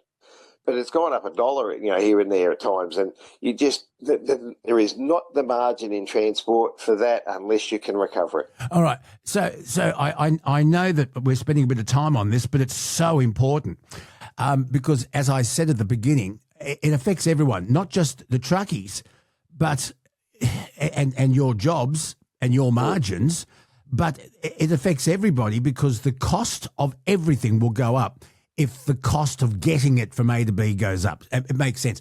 I've been doing this for a little while now, and the government is on a hiding to nothing in the polls at the moment, and they've got a real battle with One Nation. Now, One Nation can't do anything about this until the next election, and there's a long way to go. But is there a chance, I wonder, that the government will look at the polls and what's today, the 15th, so that the government might say, let's either cut the fuel excise, put the fuel excise back on 36 cents, or they will blame the states and they'll say, well, why don't you tell the states to cut the GST? I can see that happening. Yes, and look, if Pauline was in tomorrow, she can't stop the war either. I'm sure that if she rang Mr. Trump and said, "Oh, look, I want to get into Australia," she might terrify Trump. Maybe Pauline should be the Australian ambassador to Washington. I don't know. What a thought! But look, anyway, it's going to have an impact. It's the cumulative part of it that probably people don't recognise as much. They just see it at the Bowser, Luke. Or they might see that, something goes up at the supermarket. But it's the ongoing effect, and it's the businesses. Look, if, someone's had a trucking business for the last 40 years, they put their blood, sweat and tears and their life and their family time into it, and they've had a business running, and now if their customer won't pay, or the bloke that wants a load shifted says, no, mate, I can't pay that much, then that company could well disappear. And then without transport, we don't have growth. And we need transport. And look, there's a whole other argument. And one day, Luke, I'd love to hear your views. Like the government keeps saying that growth is the solution, and that's why they're bringing all these people in, and we must grow. But we can't keep growing forever.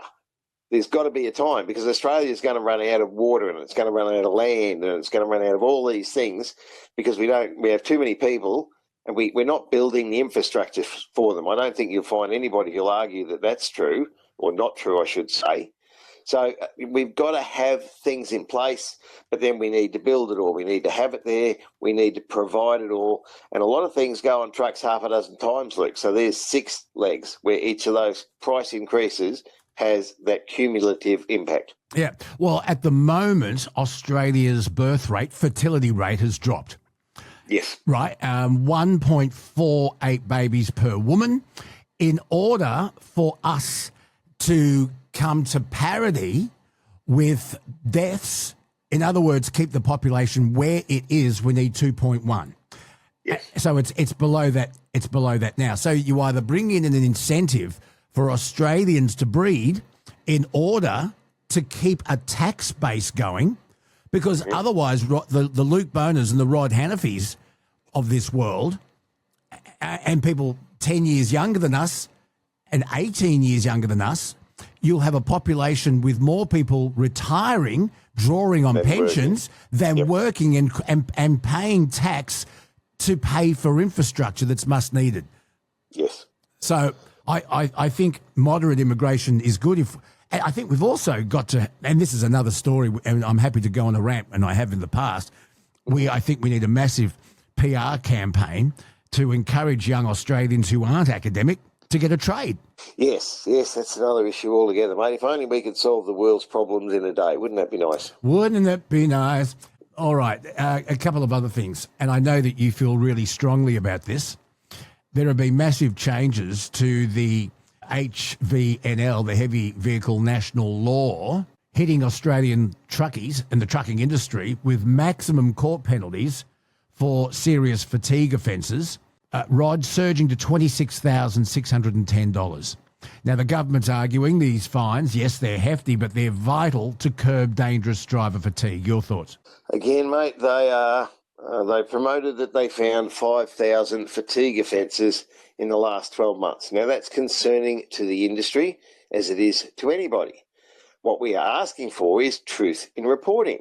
We are asking them to tell us of those 5,000, how many were actually serious offences and how many were minor things where a bloke's been 10 minutes from the roadhouse and driven down the road. Now, they won't release those figures to us because if we find out the truth, then we'll think that they're, ranting and using that as an excuse to put the penalties up. Now, mate, I put up a post last week. I said that I asked, does the NHVR, the NTC, and our industry associations support those increases? I got taken to task that I was another inflammatory person, making it all yell and scream and jump up and down. But I asked, did they support it? Now, I did get a response from Steve Shearer from SATA, South Australian Road Transport Association.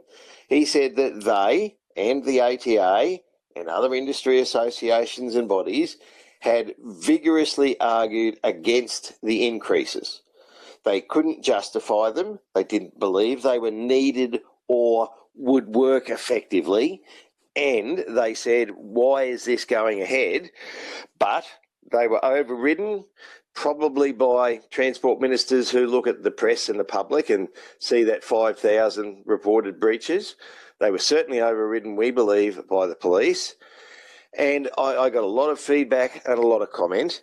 And then I rang the NTC.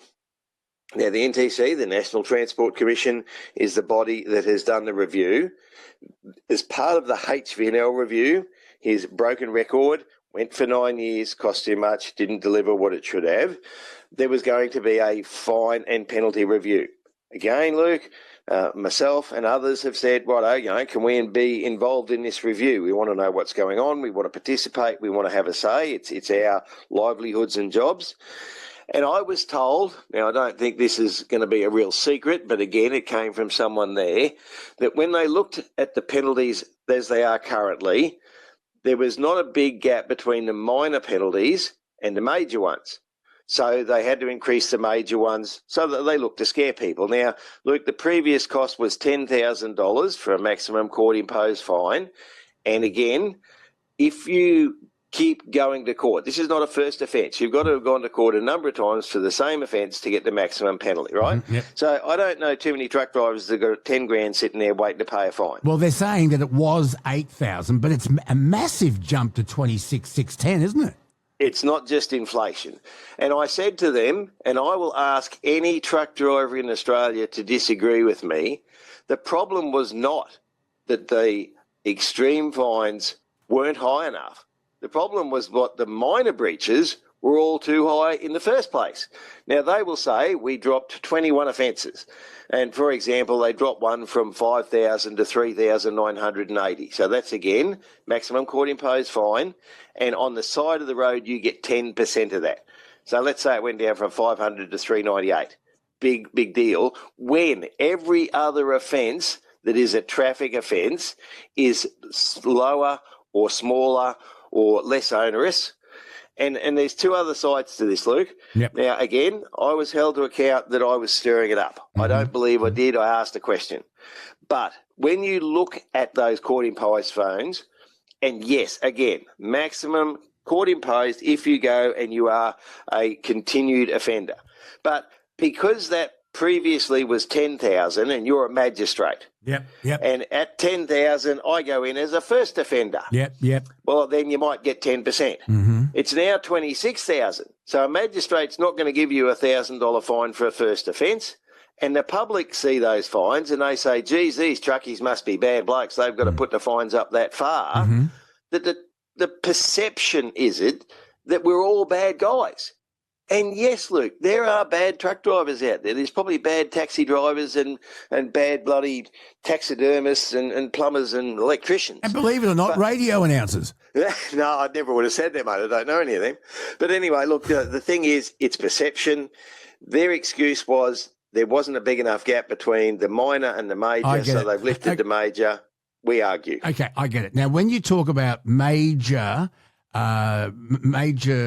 penalties for fatigue, if everybody had an EWD, would that nearly wipe all that out?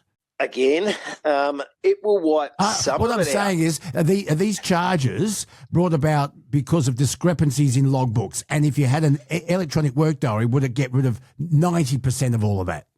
So, Luke, as of yesterday, there is a company whose driver was pulled up on the M7, and this followed all this furore. So the driver was in a brand new truck. Right. It doesn't have any freight on it. Yep.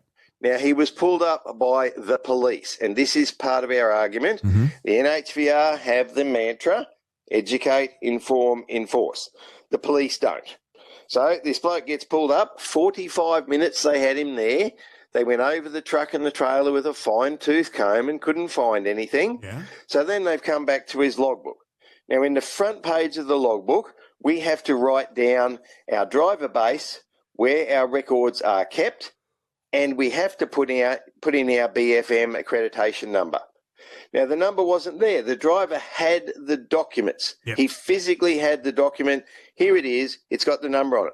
Oh, no, you haven't written it down. That's a $750 fine. That's deceit. Now, that's not deceit. He had the document. It makes no difference to his safety on the road, right? But then again, when we draw a line on our logbook, Luke, so it has all vertical lines on it for times, and you say you work from 4 p.m. till 6 p.m., you draw a horizontal line from 4 p.m. to 6 p.m. Yes. There was a gap between the end of his vertical line and his horizontal line. That's another fine. You didn't fill that book in properly. Now, an EWD would have removed that. Yes. They're not mandatory. Some people still think they're a problem. And, Luke, if you go and look at in those new fines, creating a false entry in an EWD has gone up from 8,000, and that's a fairly big fine, to 13,000. Now, again, an EWD is electronic, relies on satellites. Mm-hmm. So I pull up somewhere and there's no service, and I have to write in where I am in the time, and then Plod pulls me up. Oh, why did you write that in? Oh, I didn't have a link, mate. Oh, well, I reckon he should have had service, so that's a false entry. So he is on the side of the road now, a $1,300 fine because he says I falsified an entry. You know, a UHF isn't just an accessory. It's a lifeline. It's exactly why I'm stoked to have GME on the Bonafide podcast. They're the only Australian manufacturer of UHF CB radios and emergency beacons, operating right out of a purpose-built HQ in Sydney. You want to know how many locals they keep in steady work? 250. And the gear they build doesn't just keep the Bonafide family safe on the road. It's engineered specifically to handle the bull dust, the corrugations, and the longest hauls you can throw at it. If you love Truckee Tuesday, back the brand that backs us. Head over to gme.net.au. That's gme.net.au. Links are in the description. Let's get back to the chat. Now, every other law, except for road law, is you are innocent till proven guilty. Road law is you are guilty and I have to prove my innocence. How do I prove that the satellite didn't work? I don't know the answer to that. But going back to the two police officers, Highway Patrol, that kept that guy on the side of the road for 45 minutes. Could that, and because he didn't have his basic fatigue management number written, but he had it there on him, could he take that to court? Surely he could take, but that's a day out of his life, isn't it?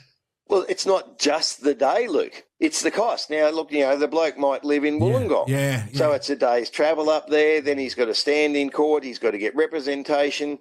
So, again, you're right. You can take it to court. And there have already been at least 3 offers that I've seen from lawyers who will do it pro bono because they know it's an absolute crock of shit.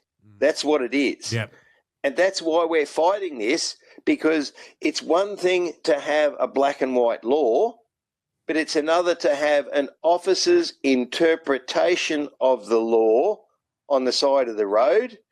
And, when they've now increased the fines to such a level, yes, the base will go up, and those fines are maximum court imposed. Yep, repeat offenders. But the rest will travel up with them, Luke. And we're saying that's not fair, and it's not reasonable, and it's not road safety. Just on that, if you're an interstate truck driver and you get pulled over in New South Wales, but your home is in WA, and you've got to go to court, surely if you're an interstate truck driver, you could appear in court on Zoom or something, couldn't you? Mate, that was the first thing I said when the NHVR started 15 years ago. Since COVID, we got very good at it. Well, not in our industry. They wouldn't entertain it. I raised that the first day we had a national regulator.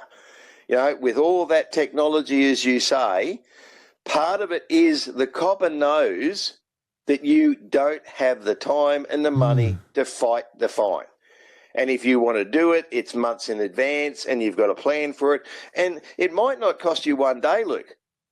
Because look, what I do, I go to work for 2 or 3 days at a time. So I could lose half my week's wages. Then the boss loses the truck because he's got no one to drive it. And then it's going to cost me, solicitors and barristers aren't cheap in those sorts of things. And again, you don't know whether the day before you get to the court, a truck pulled out in front of the magistrate and he had to slam on the brakes, or his daughter's run off with a truck driver or whatever. They're supposed to be indifferent to those things, I know. But yes, the same thing happens on the road. And look, the one thing we say to truck drivers is when you get pulled up, you've got to be reasonable and fair, because you don't know that the last truckie abused the bloke and he's going to carry that through. So you start off, being polite. Yes, they pulled you up. Yes, you don't like it. But if you jump out of the truck raving and screaming and jumping up and down, they just start riding. And, eventually when you calm down, they'll stop. But you're on a hiding to nothing for your terminology to be used even more applicably now. I wonder, I'm not talking about the NHVR, but maybe we can include them. But when a truck is pulled over like this for a random check, are the police officers wearing body cameras and microphones? Yes. And again, look, I've got to give a shout out to Barron. Now, that's a pretty unusual name, and I said the same thing to him. So Barron works for the NHVR, and he pulled me up in Cloncurry a couple of weeks ago. Yeah. And we had a long chat.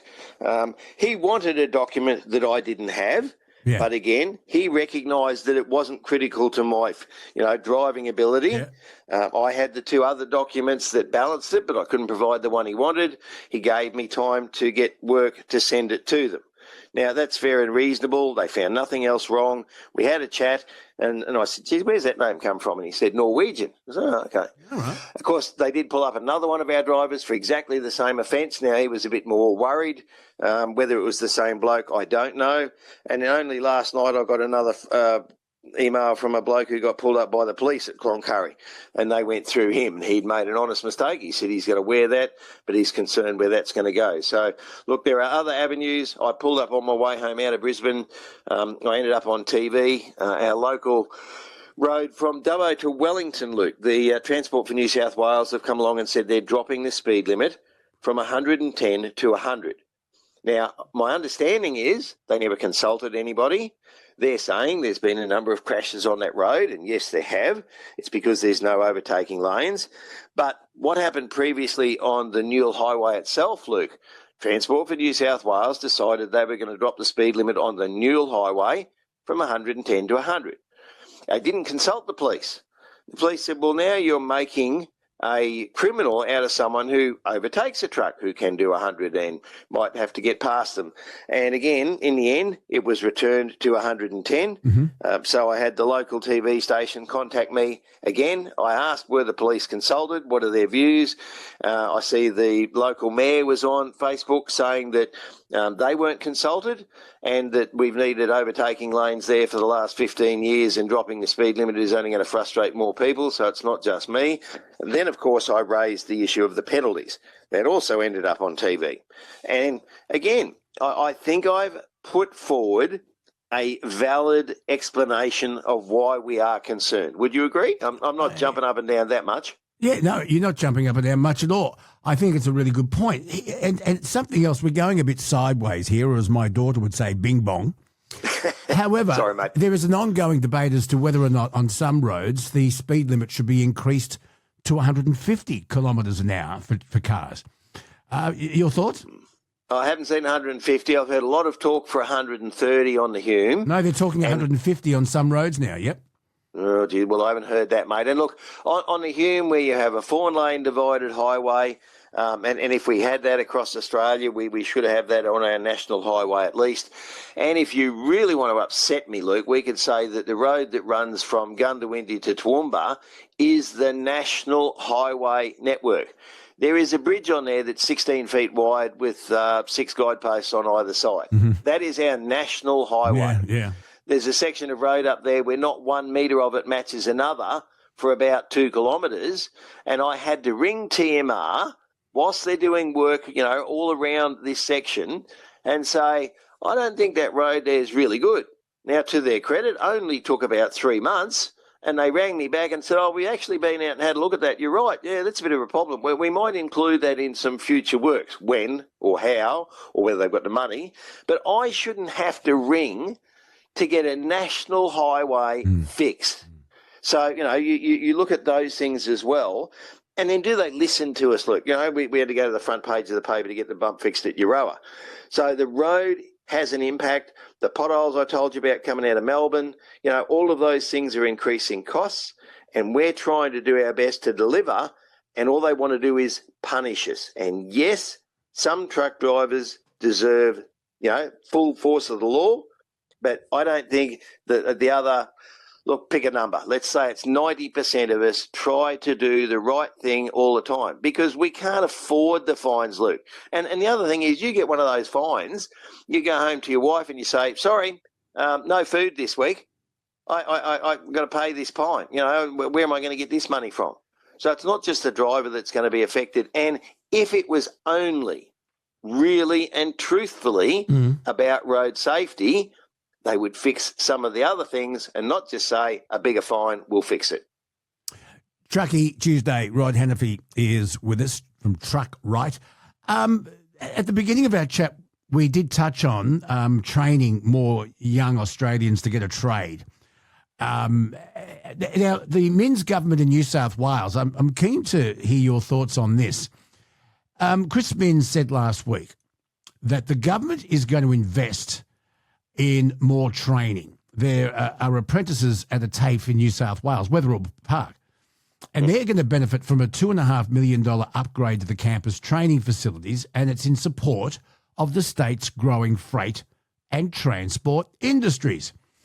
Chris Minns said the investment comes as road freight demand is projected to grow by almost 80% by 2050.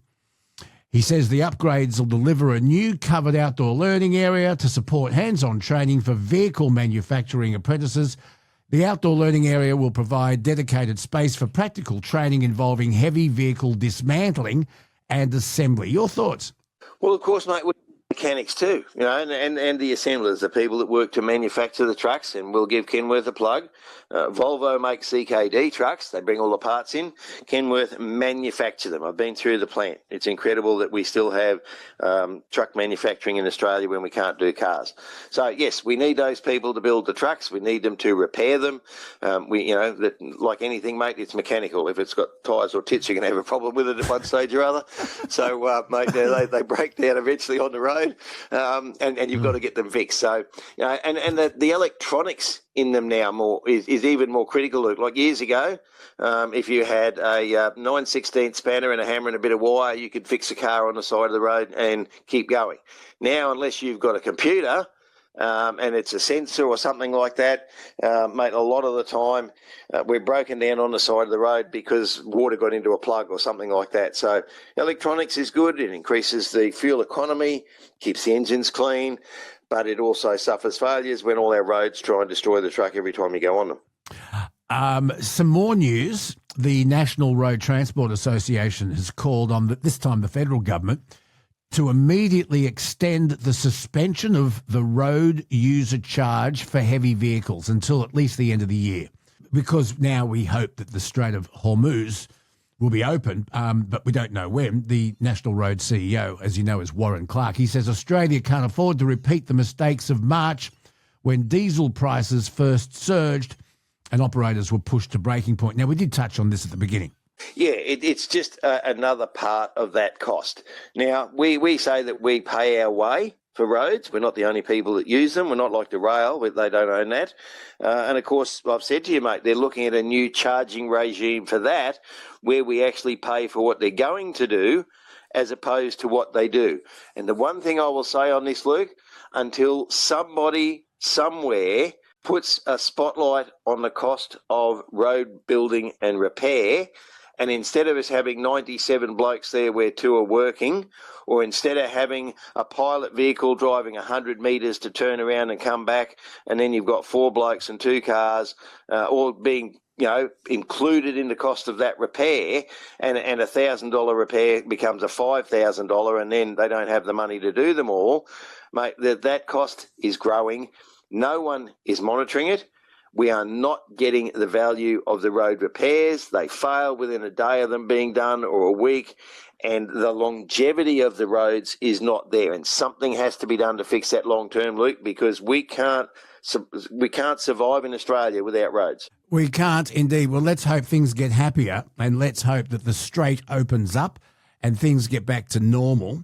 Whatever the hell normal is. I think at this stage, Rod, we are going to the Casino Truck Show. I can't be 100% sure, but I think that's the mail. And I might even be emceeing something on the night. You're going to come up on stage and help me because I got no idea what I'm doing. Mate, absolutely. I'll be there with bells on. We'll do it together. We'll be Abbott and Costello, but which one are you? Oh, yeah, there you go. You decide, mate. You've got more of that media exposure. Oh, no, you've done very well over the years. All right, Rod, safe trucking to you. We'll finish with Rod's rant. We will. So, mate, as part of the HVNL review, they have given away, so we had 3 levels of weights. You had standard weights, you had CML, concessional mass, and you had HML, high mass limits. So everybody has had to have accreditation to gain CML. They've decided, no, we're going to give everybody CML. And remind me to come back to CML next time. We'll have a rant on that because there's a tiny little thing in there that's so stupid you won't believe it. But anyway, they've said, right, we're going to give everybody CML. So then you don't have to have accreditation to get that. But we had 3 levels of hours. We had standard hours, we had basic fatigue, and we had advanced fatigue. Now, if they're going to give away the base level of weights, you'd think they might give away the base level of hours and let everybody take that step up. No, they've done it the other way around. And everybody that's been on BFM now, I've been on it for 15 years. There was TFMS before that, transitional fatigue. So I've been on the same system, Luke, for probably 25 years, probably more. And they've just wiped that system as of the instigation of the new HVNL2. Now, it comes into law at this stage on the 1st of August. We wonder whether they're going to be able to do that. And if you've got a current system, and of course we get audited, Luke, the companies get audited to check their compliance, to make sure everything's okay. And up until the point of your next audit, I continue on what I have now. Once the audit is done for your company, you go on to the new system. Now, some people are getting extensions, and they did say, go and get an audit now, and you'll extend what you have for a little while. But look, under the new system, we're going to have base hours. Everybody gets that, no requirement. So again, you still get fatigued on base hours, but there's no requirement to get it. You just get it automatically. But if you want anything else, you have to go to these new accredited systems. Now, again, they've been there for years. Why they have to change them, don't really know. There were companies on AFM. They were a small margin, but they reckoned that the companies that operated on AFM met higher guidelines and had less crashes and had more flexibility. So, look, I was asked by another driver, have you seen this? No, what are you talking about? Oh, under these new templates, so they put these templates out. One step back again, Luke.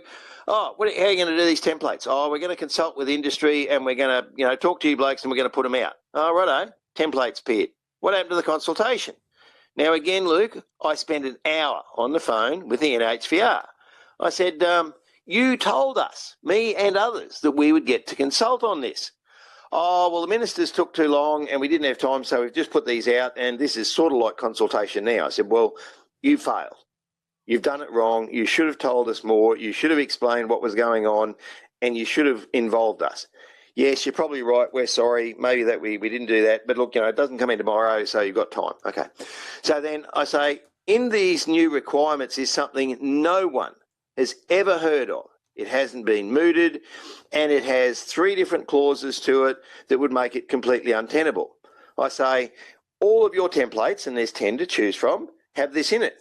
Oh, but you don't have to have that. Well, mate, if you looked at 10 documents that were the future of the industry and how you're going to operate, and every one of those 10 had this particular clause in it that nobody knew anything about it, you'd say, well, obviously they want that in there. Well, I wonder how that's going to work. So, again, mate, I've asked, I begged, I've offered to help. I'm writing a template for our drivers. We're going to get all of our drivers involved and say, this is what we are asking for. Do you agree? Will this suit? And we're going to put that in as an application. But they have not done the job properly. They admit that. They certainly didn't include us and allow us to help them. They admit that. And here we are with a lot of people initially looking at this document and going, holy shit, how's that going to work?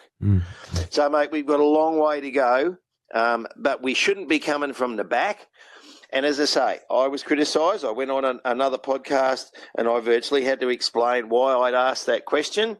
We discussed it for 2 hours. Yes, it's not as bad in some ways, but there are ramifications with every decision. And with the new stuff, blokes are looking at it and going, holy cow, what am I going to do here? And there are blokes that simply said, I will not come into the industry the day these fines apply. Yes, it's maximum, but it's going to filter down. We're going to be perceived badly, and I think it's going to do the industry more harm than good. Rod, good to talk to you, mate. Safe driving. We'll talk again next week. Where are you off to today? Mate, I'm off to the Big Smoke in Melbourne, and after that, who would know? All righty. We'll talk to you again very, very soon. You take care of yourself, brother, and thank you so much. Cheers, mate. Safe travelling to all. And we should get into comments, Luke. Have I stepped too far? What do people think of these things? I would certainly like others' views. 0291289311 if you want to leave a voice message, or just drop us a message and we'll pass it on to Rod. We love your feedback. Good on you, Rod.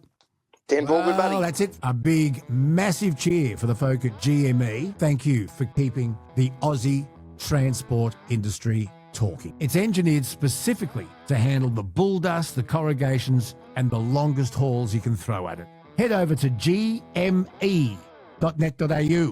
That's gme.net.au.